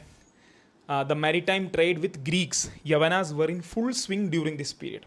അതായത് യവനന്മാരുമായിട്ട് ഗ്രീക്കുകാരുമായിട്ടുള്ള ട്രേഡ് എന്താ കുറച്ചുകൂടെ കൂടുതൽ ശക്തി പ്രാപിച്ചു എന്നുള്ളതാണ് ആ സമയത്ത് നടന്നത്. അപ്പോൾ എന്താ വെറുതെ യുദ്ധം മാത്രമല്ല, അദ്ദേഹത്തിൻ്റെ ഫെറോഷ്യസ്നെസ് എന്താ യുദ്ധത്തിൽ മാത്രമല്ല. ഒരു യുദ്ധക്കൊതിയൻ എന്ന് നമുക്ക് അദ്ദേഹത്തിനെ ഒരിക്കലും വിളിക്കാൻ പറ്റില്ല. അതായത് കണ്ണിൽ കണ്ട ശത്രുക്കളെല്ലാം സർവത്ര പരാജയപ്പെടുത്തിയ ശേഷം ശത്രുക്കളില്ലല്ലോ എന്നുള്ള എന്താണ് വ്യഥയും കൊണ്ട് കടലിലോട്ടിറങ്ങി കടലിനെ പുറകോട്ട് ഓടിച്ച ആളാണ് ആര്? ചേരൻ ചെങ്കുട്ടവൻ. എന്നിട്ടും അദ്ദേഹത്തിൻ്റെ ട്രേഡ്, മറ്റുള്ള രാജ്യങ്ങളുമായിട്ടുള്ള ട്രേഡ്, സാമ്പത്തികമായിട്ടുള്ള സ്ഥിതി എന്ന് പറഞ്ഞാൽ വളരെ സ്റ്റേബിളായിരുന്നു. വളരെ നല്ല രീതിയിൽ യവനന്മാരുമായിട്ട് ഗ്രീക്കുമായിട്ടുള്ള ട്രേഡ് ഫ്ലറിഷ് ചെയ്യുന്നുണ്ടായിരുന്നു. ഓക്കെ, അതാണ്. ഇനി ഇപ്പോൾ നമ്മൾ ആദിചേര ഡൈനാസ്റ്റിയിലെ മെയിനായിട്ടുള്ള 3 പേരെ കുറിച്ചും നമ്മൾ മനസ്സിലാക്കി. അതിൽ ഫസ്റ്റ് ഉള്ളതാണ് ഉദിയൻ ചേരലാതൻ, എന്താണ് വാനവരമ്പൻ, നെടും ചേരലാതൻ, ഇമയവരമ്പൻ, 3 എന്താ ചേരൻ ചെങ്കുട്ടുവൻ, കടൽ പിറകോട്ടിയ വേൽക്കെഴുകെട്ടുവൻ. അദ്ദേഹത്തെക്കുറിച്ചും മനസ്സിലാക്കി. ഇനിയിപ്പോൾ എന്താ സംഭവിച്ചതെന്ന് വെച്ച് കഴിഞ്ഞാൽ ആദിചേരന്മാരുടെ കാലം, അതായത് എന്താണ് ഫസ്റ്റ് ചേര ഡൈനാസ്റ്റി, അവരുടെ ഒരു ഭരണം തീർന്നു. അതിൻ്റെ ഒരുപാട് ഡീറ്റെയിൽസിന് ഉള്ളിലോട്ട് നമ്മൾ പോയിട്ടില്ല എന്തുകൊണ്ട് തീർന്നു എന്നുള്ളതൊക്കെ. അപ്പോൾ അതെന്താ ഈ പറഞ്ഞത്? ഇവിടെ നോക്കൂ, the ആദിചേരാസ് 1st century BCE to 3rd century CE. അതിനുശേഷം എന്താ 800-ാം ആണ്ട് തൊട്ട് 1124-ാം ആണ്ടിന് ശേഷമാണ് സെക്കൻഡ് ചേര ഡൈനസ്റ്റി വന്നത്. അപ്പോൾ എന്താ പറഞ്ഞിരിക്കുന്നത്? The gap between Adicheras and later Chera dynasties. ആദിചേരന്മാർക്കും പിൽക്കാല ചേരന്മാർക്കും ഇടയിലുള്ള കാലഘട്ടത്തിൽ എന്താണ് സംഭവിച്ചത്? സംഭവിച്ചൊന്നുമില്ല. ആദിചേരന്മാരുടെ പതനത്തിന് ശേഷം റൈസ് ഓഫ് നമ്പൂതിരി ബ്രാഹ്മിൻസ്. കണ്ടോ, ഇപ്പോഴാണ് നമുക്ക് മറ്റേ ആര്യൻ ഇൻവേഷൻ തിയറി എന്നൊക്കെ നമ്മൾ ഒരുപാട് ഹിസ്റ്ററി അറിയുന്ന ആൾക്കാർ കേട്ടിട്ടുണ്ടോ. പക്ഷേ അതിൻ്റെ ശരി തെറ്റുകളിലേക്കൊന്നും ഞാൻ പോകുന്നില്ല. അതിലെനിക്ക് പേഴ്സണലായിട്ടുള്ള പല പല നിരീക്ഷണങ്ങളുണ്ട്. അതൊന്നും ഞാനിവിടെ അവതരിപ്പിക്കാൻ നോക്കുന്നില്ല. നടന്ന ഫാക്റ്റ് എന്താണെന്ന് വെച്ചിട്ടുണ്ടെങ്കിൽ, ഈ ആദിചേര ഡൈനാസ്റ്റിയുടെ വീഴ്ചയ്ക്ക് ശേഷം കുറേ നമ്പൂതിരി ബ്രാഹ്മിൻസ്, നമ്പൂതിരിമാർ കൂടുതൽ പല പല നാടുവാഴികളുമായിട്ട് ചേർന്ന് പല പല ചെറിയ ചെറിയ നാട്ടുരാജ്യങ്ങളായിട്ട് കേരളത്തിലെ പ്രദേശങ്ങൾ മാറാൻ തുടങ്ങി. അവിടെ പുതിയ പുതിയ ഭരണ സംസ്കാരങ്ങൾ വന്നു. അങ്ങനെയുള്ള നാടുവാഴികളുടെ ഇടയ്ക്ക് നമ്പൂതിരി സമുദായത്തിനുള്ള ഇൻഫ്ലുവൻസ് കൂടി വന്നു. അപ്പോൾ അതിൻ്റെ ഭാഗമായിട്ട് dark age of Kerala history എന്ന്, അതായത് കേരള ചരിത്രത്തിൻ്റെ ഇരുണ്ട കാലഘട്ടം എന്ന് നിങ്ങൾ വിളിക്കുന്നുണ്ട്. ഉടനെ നിങ്ങളതിനെ നെഗറ്റീവായിട്ട് കാണരുത്. അതായത് ആ കാലഘട്ടത്തിൽ ഭയങ്കര കൊലപാതകങ്ങളും ഉച്ചനീചത്വം എന്തായാലും ഉണ്ടായിരുന്നല്ല, അനീതികളും കൊലപാതകങ്ങളും നടന്നു എന്നല്ല അതിൻ്റെ അർത്ഥം. ഡാർക്ക് ഏജ് ഓഫ് കേരള എന്നല്ല പറയുന്നത്, dark age of Kerala history എന്ന്. അതായത് ഹിസ്റ്ററിയെക്കുറിച്ചൊരു വെളിച്ചമില്ല. കാരണം അന്ന് എന്താണ് കറക്റ്റ് സംഭവിച്ചത്, ശരിയായി അന്നുണ്ടായിരുന്ന ഈ ആദിചേരന്മാർ പോയതിന് ശേഷം ഉണ്ടായിരുന്ന ചെറിയ ചെറിയ നാട്ടുരാജ്യങ്ങൾ ഏതൊക്കെയാണ്, അത് ഏതൊക്കെ ജോഗ്രഫിയാണ്, അത് ആരൊക്കെയാണ് ഭരിച്ചിരുന്നത്, എന്തുകൊണ്ടാണ് നമ്പൂതിരിമാർക്ക് ഈ പ്രൊമിനൻസ് കിട്ടിയത് എന്നതിനെക്കുറിച്ചൊന്നും ഒരു തെളിവില്ല. അപ്പോൾ ഈ 3rd സെഞ്ച്വറി CEക്കും 800-ാം ആണ്ടിനും ഇടയ്ക്കുള്ള ഈ കാലഘട്ടത്തിൽ ഇതാണ് സംഭവിച്ചത്. ഓക്കെ, അതിനുശേഷം വീണ്ടും എന്താ, 2ാം ചേര സാമ്രാജ്യം അല്ലെങ്കിൽ പിൽക്കാല ചേര സാമ്രാജ്യം വരികയാണ് ഉണ്ടായത്. അപ്പോൾ പിൽക്കാല ചേര സാമ്രാജ്യം അതിന് മുമ്പ്, പിൽക്കാല ചേര സാമ്രാജ്യത്തിലോട്ട് പോകുന്നതിന് മുമ്പ് ഇതും നിങ്ങളൊരു കണ്ടൻറ്റായിട്ട് എഴുതി വെച്ചു. അതായത് പുഗലൂർ ഇൻസ്ക്രിപ്ഷൻ, പുഗലൂർ ശിലാലിഖിതം എന്താണ്, നമ്മുടെ എന്താ പറയുക, ചേര ഡൈനാസ്റ്റിയുടെ തലസ്ഥാനമായിരുന്ന വാഞ്ചി, എന്താ കരൂറിലുള്ള വാഞ്ചി. അപ്പോൾ കരൂരിലുള്ള ഒരു ഇൻസ്ക്രിപ്ഷൻ ഉണ്ട്, പുഗലൂർ ഇൻസ്ക്രിപ്ഷൻ. അതിൻ്റെ പേര് എന്താണ്, പുഗലൂർ ഇൻസ്ക്രിപ്ഷൻ. അതെന്താ പറഞ്ഞിരിക്കുന്നത്, the Pugalur inscription of the 1st century AD refers to 3 generations of Chera rulers. Perumchoruthiyan, Cheralathan, Imayavaramban, Nedumcheralathan, Cheran Senguttuvan. ഈ 3 പേരെ കുറിച്ചും എന്താണ് പറഞ്ഞിരിക്കുന്നത്. അപ്പോൾ ഇതുകൊണ്ടാണ് നമ്മൾ ഇവർ 3 പേരെ ഇമ്പോർട്ടൻ്റ് ആയിട്ട് പറയുന്നത്. എന്താ, പുഗലൂർ ഇൻസ്ക്രിപ്ഷൻ, പുഗലൂരിൽ തമിഴ്നാട്ടിലെ പുഗലൂരിലുള്ള ശിലാലിഖിതത്തിൽ ഇവരുടെ 3 പേരുടെയും പേരുകൾ എന്താ പരാമർശിച്ചിട്ടുള്ളത് കൊണ്ടാണ് നമ്മൾ ഇവരെ 3 പേരെയും ഇമ്പോർട്ടൻ്റ് ആയിട്ട് പറയുന്നത്. ഓക്കെ, അപ്പോൾ അവിടെ തീർന്നു എന്ത്, ഫസ്റ്റ് ചേര ഡൈനാസ്റ്റി, എൻ്റെ ആദ്യ ഭാഗം തീർന്നു. ഇനി 2ാം ഭാഗത്തിലോട്ട് നമ്മൾ കിടക്കുകയാണ്. 2ാം ഭാഗം എന്താ ഈ പറഞ്ഞ പോലെ 800-ാം ആണ്ട് തൊട്ടാണ്. അതിൻ്റെ ഇടയ്ക്കുള്ള ഹിസ്റ്ററി എന്ന് പറഞ്ഞാൽ ഡാർക്ക് ഏജ് ഓഫ് കേരള ഹിസ്റ്ററിയാണ്. അതിനെക്കുറിച്ച് നമുക്ക് ഒരുപാട് വിവരങ്ങളില്ല, അല്ലേ? അതിനെക്കുറിച്ച് നമുക്ക് ഒരുപാട് വിവരങ്ങളില്ല, ചെറിയൊരു ഐഡിയ മാത്രമേ ഉള്ളൂ. എന്താണ്, അവിടെ നമ്പൂതിരിമാരും നാടുവാഴികളും ചേർന്നുള്ളൊരു ഭരണം നടന്നിരുന്നു എന്നുള്ളൊരു ഐഡിയ മാത്രമേ ഉള്ളൂ. ഓക്കെ, അപ്പോൾ ലേറ്റർ ചേര ഡൈനാസ്റ്റി, പിൽക്കാല ചേര സാമ്രാജ്യം. ഇദ്ദേഹത്തിനെ നോക്കൂ, കണ്ടോ, ഇദ്ദേഹത്തിൻ്റെ പേരാണ് കുലശേഖര സാമ്രാജ്യം എന്നും വിളിക്കും. ഈ ലേറ്റർ ചേര ഡൈനാസ്റ്റിയെ കുലശേഖര സാമ്രാജ്യം എന്നും വിളിക്കും. കാരണം എന്താ, കുലശേഖര ആൾവാറാണ് ഈ ചേര ഡൈനാസ്റ്റി എന്താണ് എസ്റ്റാബ്ലിഷ് ചെയ്തത്. അദ്ദേഹം വളരെ വലിയൊരു വൈഷ്ണവ ഭക്തനാണ്. അതുകൊണ്ട് തന്നെ അദ്ദേഹത്തിൻ്റെ ഡെപ്പിക്ഷൻ നോക്കിയാൽ ഒരു വൈഷ്ണവൈറ്റിൻ്റെ ഒരു രൂപവും ഭാവവും ഒക്കെ ഉണ്ടല്ലോ ആ കിരീടത്തിലും കാര്യങ്ങളിലും ഒക്കെ. അപ്പോൾ കുലശേഖര ആൾവാർ അല്ലെങ്കിൽ കുലശേഖര വർമ്മ, അദ്ദേഹമാണ് ഈ കുലശേഖര സാമ്രാജ്യം സൃഷ്ടിച്ചത്. അദ്ദേഹം 800 തൊട്ട് 820 വരെ ആണ്ടു ഭരിച്ചു. The new Chera empire was established with Mahodayapuram near Kodungallur as its capital. കണ്ടോ, ഇപ്പം എന്താ, ഉദയൻ ചേരലാതൻ്റെ കുട്ടനാടിയിൽ നിന്നും മറ്റേ വാഞ്ചിയിൽ നിന്നൊക്കെ മാറി എന്താ മഹോദയപുരത്തിലോട്ടായി. മഹോദയപുരം എന്ന് പറഞ്ഞാൽ ഇവിടെ കൊടുങ്ങല്ലൂർ. അപ്പോൾ അതും നിങ്ങൾ ഓർത്ത് വെച്ചോ. ലേറ്റർ ചേര സാമ്രാജ്യം, അതായത് പിൽക്കാല ചേര സാമ്രാജ്യം തുടങ്ങിയപ്പോൾ അതിൻ്റെ തലസ്ഥാനം നമ്മുടെ മെയിൻ പോർട്ടായിട്ടുള്ള മഹോദയപുരത്തോട്ട് തന്നെ മാറ്റാമെന്ന് എന്താ കുലശേഖര ആൾവാർ തീരുമാനിച്ചു. അപ്പോൾ കൊടുങ്ങല്ലൂരുള്ള തൃക്കുലശേഖരപുരം ശ്രീകൃഷ്ണ ക്ഷേത്രം, കൊടുങ്ങല്ലൂരിലുള്ളവരുണ്ടെങ്കിൽ അറിയാമായിരിക്കും. അപ്പോൾ തൃക്കുലശേഖരപുരം ശ്രീകൃഷ്ണ ക്ഷേത്രം ഇദ്ദേഹത്തിൻ്റെ കാലഘട്ടത്തിൽ നിർമ്മിക്കപ്പെട്ടതാണ്. അദ്ദേഹത്തിനോട് ആട്രിബ്യൂട്ട് ചെയ്തിരിക്കുന്നതാണ് തൃക്കുലശേഖരപുരം ശ്രീകൃഷ്ണ ക്ഷേത്രം. അതുപോലെ തന്നെ ഇദ്ദേഹത്തിൻ്റെ ഇമ്പോർട്ടൻ്റ് ആയിട്ടുള്ള സാഹിത്യ കൃതികൾ എന്ന് പറഞ്ഞു കഴിഞ്ഞാൽ 1 സംസ്കൃതത്തിലും 2 പഴയ തമിഴിലുമാണ്. 1 സംസ്കൃതത്തിലും 2 പഴയ തമിഴിലുമാണ്. ഒന്നെന്ന് പറഞ്ഞാൽ മുകുന്ദമാല, ആ പേരിൽ തന്നെ ഉണ്ട്. മുകുന്ദൻ എന്ന് പറഞ്ഞാൽ കൃഷ്ണൻ, വിഷ്ണു അല്ലേ? അപ്പോൾ വിഷ്ണുവിൻ്റെ കൂടുതൽ അപദാനങ്ങൾ വാഴ്ത്തിപ്പാടുന്ന മുകുന്ദമാല, അദ്ദേഹം വിഷ്ണു ഭക്തനല്ലേ. പിന്നെ എന്താ, പെരുമാൾ തിരുമൊഴി, അതും അത് തന്നെയാണ്, ദൈവ ഭക്തിപരമായിട്ടുള്ള കാര്യമാണ്. പക്ഷെ അതെന്താ, അത് പേരിൽ തന്നെ ഉണ്ട്, പെരുമാൾ തിരുമൊഴി. മൊഴി എന്ന് പറഞ്ഞാൽ തമിഴാണ്, അത് തമിഴ് ടെക്സ്റ്റാണ്. അത് 4000 ദിവ്യ പ്രബന്ധം എന്ന് പറഞ്ഞ് ഈ ആഴ്വാർക്കൾ എഴുതിയ എന്താ ഒരു സെലക്ഷൻ ഓഫ് അല്ലെങ്കിൽ ഒരു സെലക്ഷൻ ഓഫ് ഭക്തി കൊണ്ട് ഉള്ള കൃതികളുണ്ട്, അല്ലെ ഭജനകൾ എന്ന് പറയാൻ പറ്റില്ല, എന്താണ് ഭക്തി സൂക്തങ്ങൾ അങ്ങനെയൊക്കെ പറയാം, നമുക്ക് കൃതികളുണ്ട്. അതിന് എന്താണ് 4000 ദിവ്യപ്രബന്ധം എന്ന് പറയും. അതിലൊരു ഭാഗമാണ് ഇദ്ദേഹം എഴുതിയിട്ടുള്ള പെരുമാൾ തിരുമൊഴി. അപ്പോൾ 2 കൃതികളാണ് എന്താണ് കുലശേഖര ആഴ്വാറിൻ്റേതായിട്ടുള്ളത്. ഒന്ന് മുകുന്ദമാലയും സംസ്കൃതത്തിൽ, മറ്റൊന്ന് പെരുമാൾ തിരുമൊഴിയും തമിഴിൽ. അപ്പോൾ ഇദ്ദേഹമാണ് 2ാം ചേര സാമ്രാജ്യത്തിൻ്റെ സ്ഥാപകൻ. അദ്ദേഹം എന്ത് ചെയ്തു, അതിൻ്റെ ക്യാപിറ്റൽ അങ്ങോട്ട് മാറ്റി, മഹോദയപുരത്തിലോട്ട് മാറ്റി, തൃക്കുലശേഖരപുരം ശ്രീകൃഷ്ണ ക്ഷേത്രവും കൊടുങ്ങല്ലൂർ. അപ്പോൾ കൊടുങ്ങല്ലൂരോട്ടായി പുതിയ സെൻറ്റർ. അപ്പോൾ അദ്ദേഹമാണ് 2ാം ചേര ഡൈനാസ്റ്റിയിലെ ഏറ്റവും പ്രൊമിനൻ്റ് ആയിട്ടുള്ള ആൾ. ഇപ്പം നിങ്ങൾ വിചാരിക്കും ഇതെന്താ ഈ ഒരു ഫോട്ടോ വന്നതെന്ന്. കുറച്ച് ഇൻട്രസ്റ്റിംഗ് ആയിക്കോട്ടെ എന്ന് വിചാരിച്ച് ഞാൻ ഇതിനെക്കുറിച്ച് വായിച്ചുകൊണ്ടിരുന്നപ്പോൾ എനിക്ക് കിട്ടിയ ഒരു ഇൻട്രസ്റ്റിംഗ് ഇൻഫർമേഷനാണ്.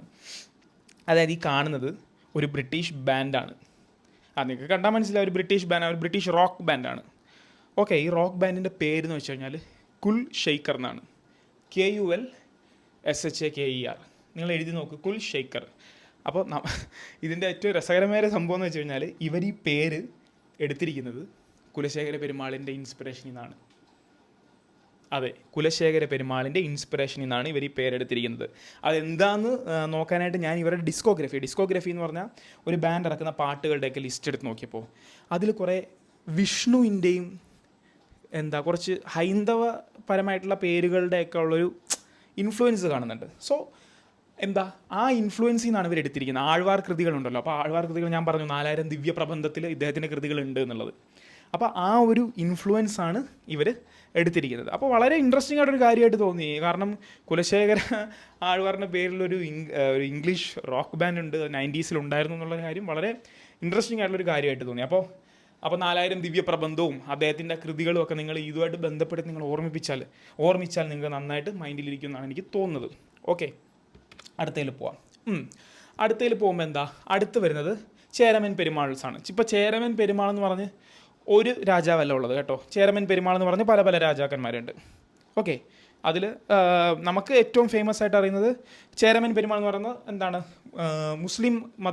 ഇസ്ലാം മതം സ്വീകരിച്ച ചേരമൻ പെരുമാളിനെ നമുക്കറിയാം അല്ലേ. അദ്ദേഹം സലാലയിൽ പോയിട്ട് മരിച്ച ചേരമൻ പെരുമാളിനെ നമുക്കറിയാം. കേരളത്തിൽ ഒരുപാട് പേർക്കറിയാം. പക്ഷേ അങ്ങനെയല്ല, 2-3 ചേരമൻ പെരുമാൾമാരുണ്ട്. അവരുടെ പേരുകൾ വേറെ വേറെ എന്നുള്ളത്, ഒരു സ്ഥാനപ്പേര് പോലെ ഇവ രാജാതിരാജൻ എന്നൊക്കെ പറയുന്ന പോലെ ഇരിക്കുന്നതേ ഉള്ളൂ. ഓക്കെ, അപ്പോൾ ഇതിൽ ഇദ്ദേഹം ഇപ്പോൾ ഈ പറയാൻ പോകുന്ന ഇദ്ദേഹം എന്തുകൊണ്ട് ഇമ്പോർട്ടൻ്റ് ആവുന്നു എന്ന് വെച്ച് കഴിഞ്ഞാൽ നമുക്ക് എല്ലാ പരീക്ഷയിലും ചോദിക്കുന്ന പ്രധാനപ്പെട്ട ഒരു കാര്യമുണ്ട്. അതെന്ന് വെച്ചാൽ വാഴപ്പള്ളി ശാസനം, വാഴപ്പള്ളി കോപ്പർ പ്ലേറ്റ്. അതെന്ന് വെച്ചാൽ കേരളത്തിൽ നിന്ന് കണ്ടെടുത്തിട്ടുള്ള ഏറ്റവും പഴയ ശിലാസനമാണ്.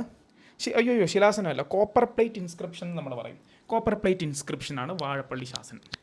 അത് കേരളത്തിൽ നിന്ന് കണ്ടെടുത്തിട്ടുള്ള ഏറ്റവും പഴയ ഇൻസ്ക്രിപ്ഷനാണ്. ഒരു രാജശാസനയാണ്, ഒരു രാജാവിൻ്റെ പേരിലുള്ള ഒരു ഒരു ഉത്തരവ് എന്നൊക്കെ പറയുന്നത് ഏറ്റവും പഴയത് വാഴപ്പള്ളി ശാസനമാണ്.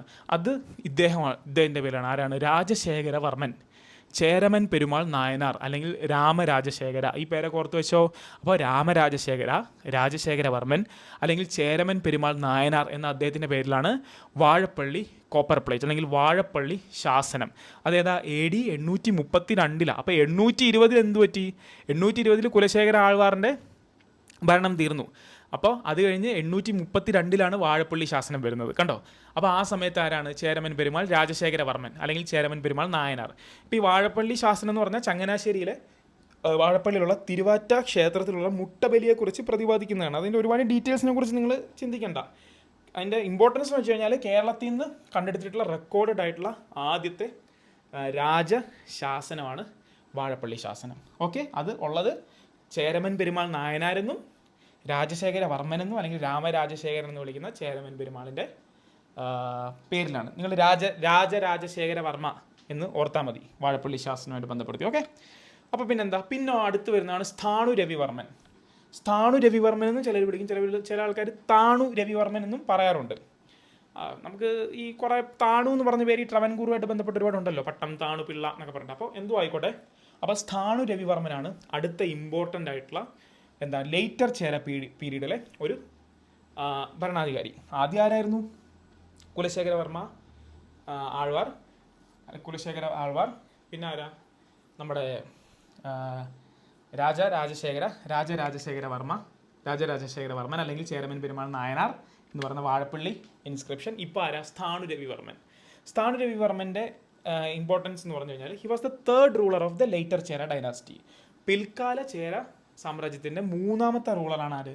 സ്ഥാണു രവിവർമ്മൻ. അദ്ദേഹം AD 844 മുതൽ 885 വരെ മഹോദയപുരം, തിരുവഞ്ചിക്കുളം ആസ്ഥാനമായി. മഹോദയപുരം അറിയാമല്ലോ, ഇദ്ദേഹം ഭരണം നടത്തിയിരുന്നു, കൊടുങ്ങല്ലൂർ.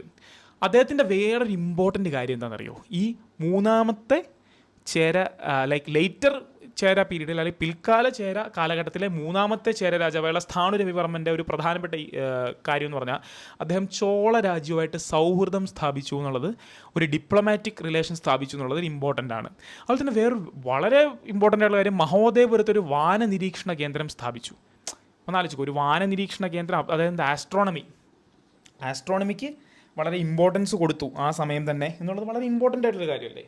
അപ്പോൾ എന്താ, സ്ഥാണു രവിവർമ്മയെക്കുറിച്ച് ഓർക്കുമ്പോൾ നമ്മൾ ഫസ്റ്റ് ഒരു കാര്യം ഓർക്കുന്നത്, ചോള രാജ്യവുമായിട്ട് എന്താ സൗഹൃദം സ്ഥാപിച്ചു, മഹോദയപുരത്ത് ഒരു വാന നിരീക്ഷണ കേന്ദ്രം സ്ഥാപിച്ചു എന്നത് മാത്രമല്ല, വാഴപ്പള്ളി ശാസനം എങ്ങനെയാണോ എന്താ രാജരാജശേഖരവർമ്മയ്ക്ക് ഇമ്പോർട്ടൻ്റ്, അതുപോലെ തന്നെ സ്ഥാണു രവിവർമ്മയ്ക്ക് മഹോദയപുരത്ത് ഒരു വാന നിരീക്ഷണം സ്ഥാപിച്ച സയൻറ്റിഫിക് ടെമ്പറൊക്കെ കൂടുതലുള്ള സ്ഥാണു രവിവർമ്മയെ സംബന്ധിച്ച് അദ്ദേഹത്തിന് ഇമ്പോർട്ടൻ്റ് ആയിട്ടുള്ള ഇൻസ്ക്രിപ്ഷനാണ് എന്ത്?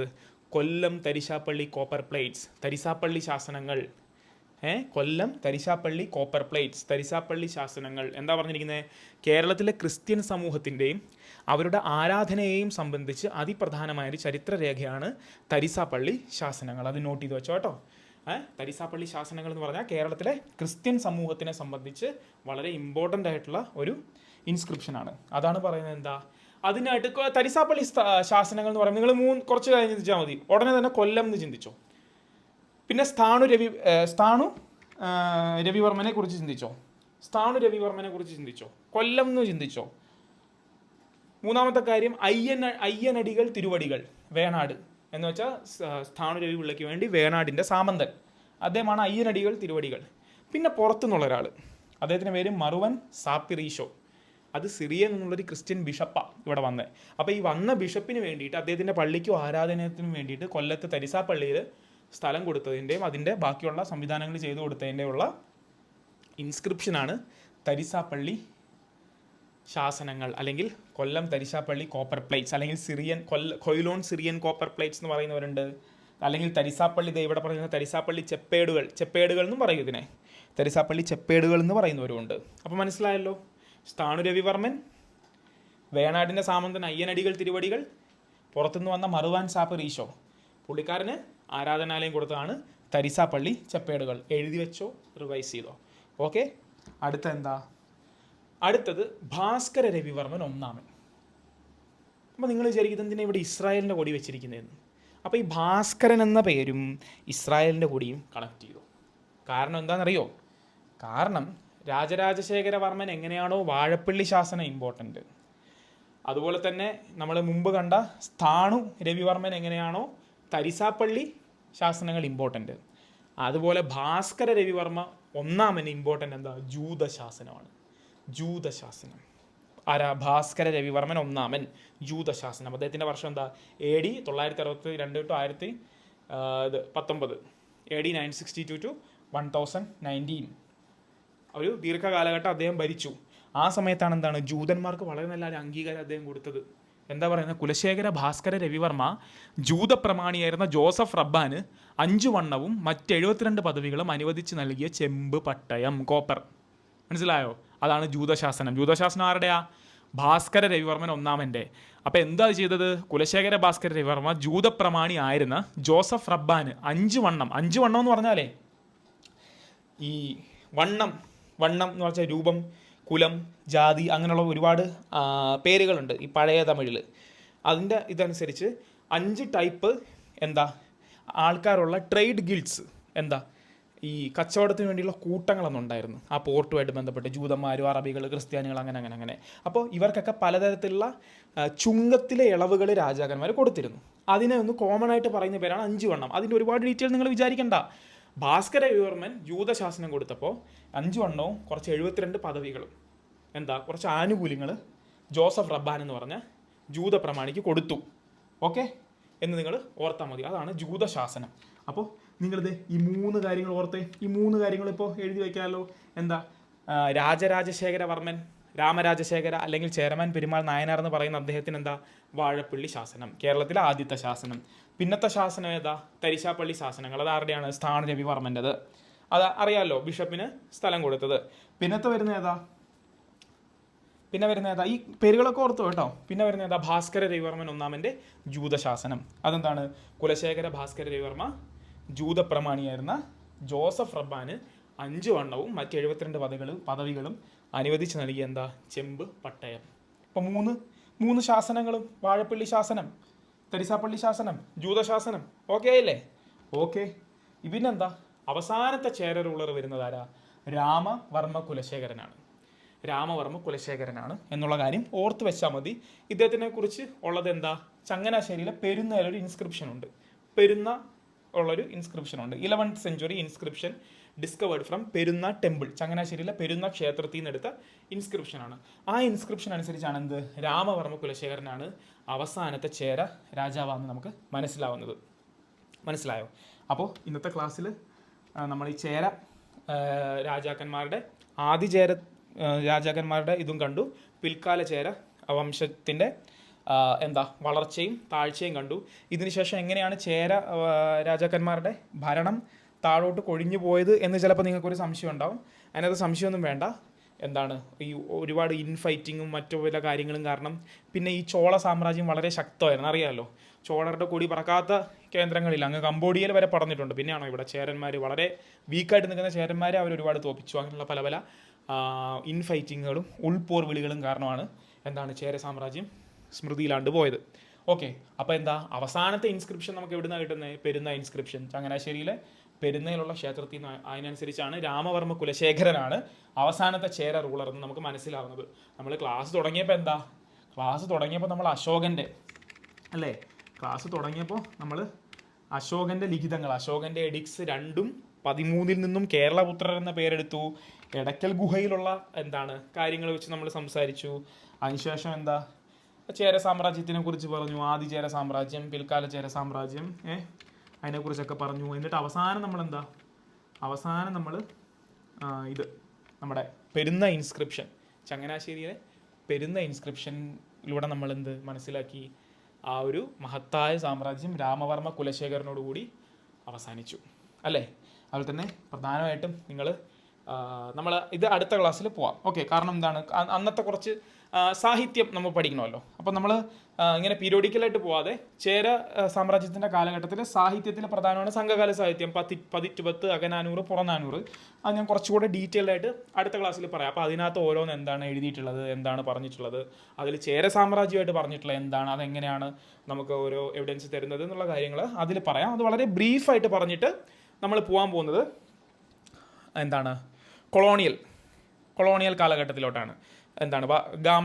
കാലുകുത്തിയ വാസ്കോഡ ഗാമ വന്നതും പോർച്ചുഗീസ്, പിന്നെ അങ്ങനെ തുടർച്ചയായിട്ട് ഓരോ കൊളോണിയൽ ആൾക്കാർ വന്ന കാര്യവും അതാണ് നമ്മൾ പറയാൻ പോകുന്നത്. അങ്ങനെ കാലഘട്ടത്തിലൂടെ നമ്മൾ സഞ്ചരിക്കുകയാണ്. നമുക്ക് കിട്ടിയിട്ടുള്ള ചരിത്രപരമായിട്ട് കേരളത്തിനെ കുറിച്ച് കിട്ടിയിട്ടുള്ള എല്ലാ റിസോഴ്സും കളക്ട് ചെയ്തിട്ട് നമ്മൾ പോവും. ഓക്കെ. അപ്പോൾ ഞാൻ പറഞ്ഞ പോലെ എന്തെങ്കിലും ഞാൻ മിസ് ചെയ്യുന്നുണ്ടെന്ന് നിങ്ങൾക്ക് തോന്നുന്നുണ്ടെങ്കിൽ നിങ്ങൾക്ക് എന്നെ മെൻഷൻ ചെയ്യാം. നമുക്കതിൽ ഇലാബറേറ്റ് ആയിട്ടുള്ള ക്ലാസ് എടുക്കാം. ഞാൻ ഒരു ടൈം ലൈൻ വെച്ചിട്ടാണ് പോകുന്നത്. ഇങ്ങനെയാണ് കാര്യങ്ങൾ ഓരോ കാലഘട്ടത്തിലെ സാമ്രാജ്യം, രാജാക്കന്മാർ, അവരുടെ പോളിറ്റി, അവരുടെ അഡ്മിനിസ്ട്രേഷൻ, അന്നത്തെ സാമൂഹിക സ്ഥിതി, അന്നത്തെ സാഹിത്യം, അന്നത്തെ കല,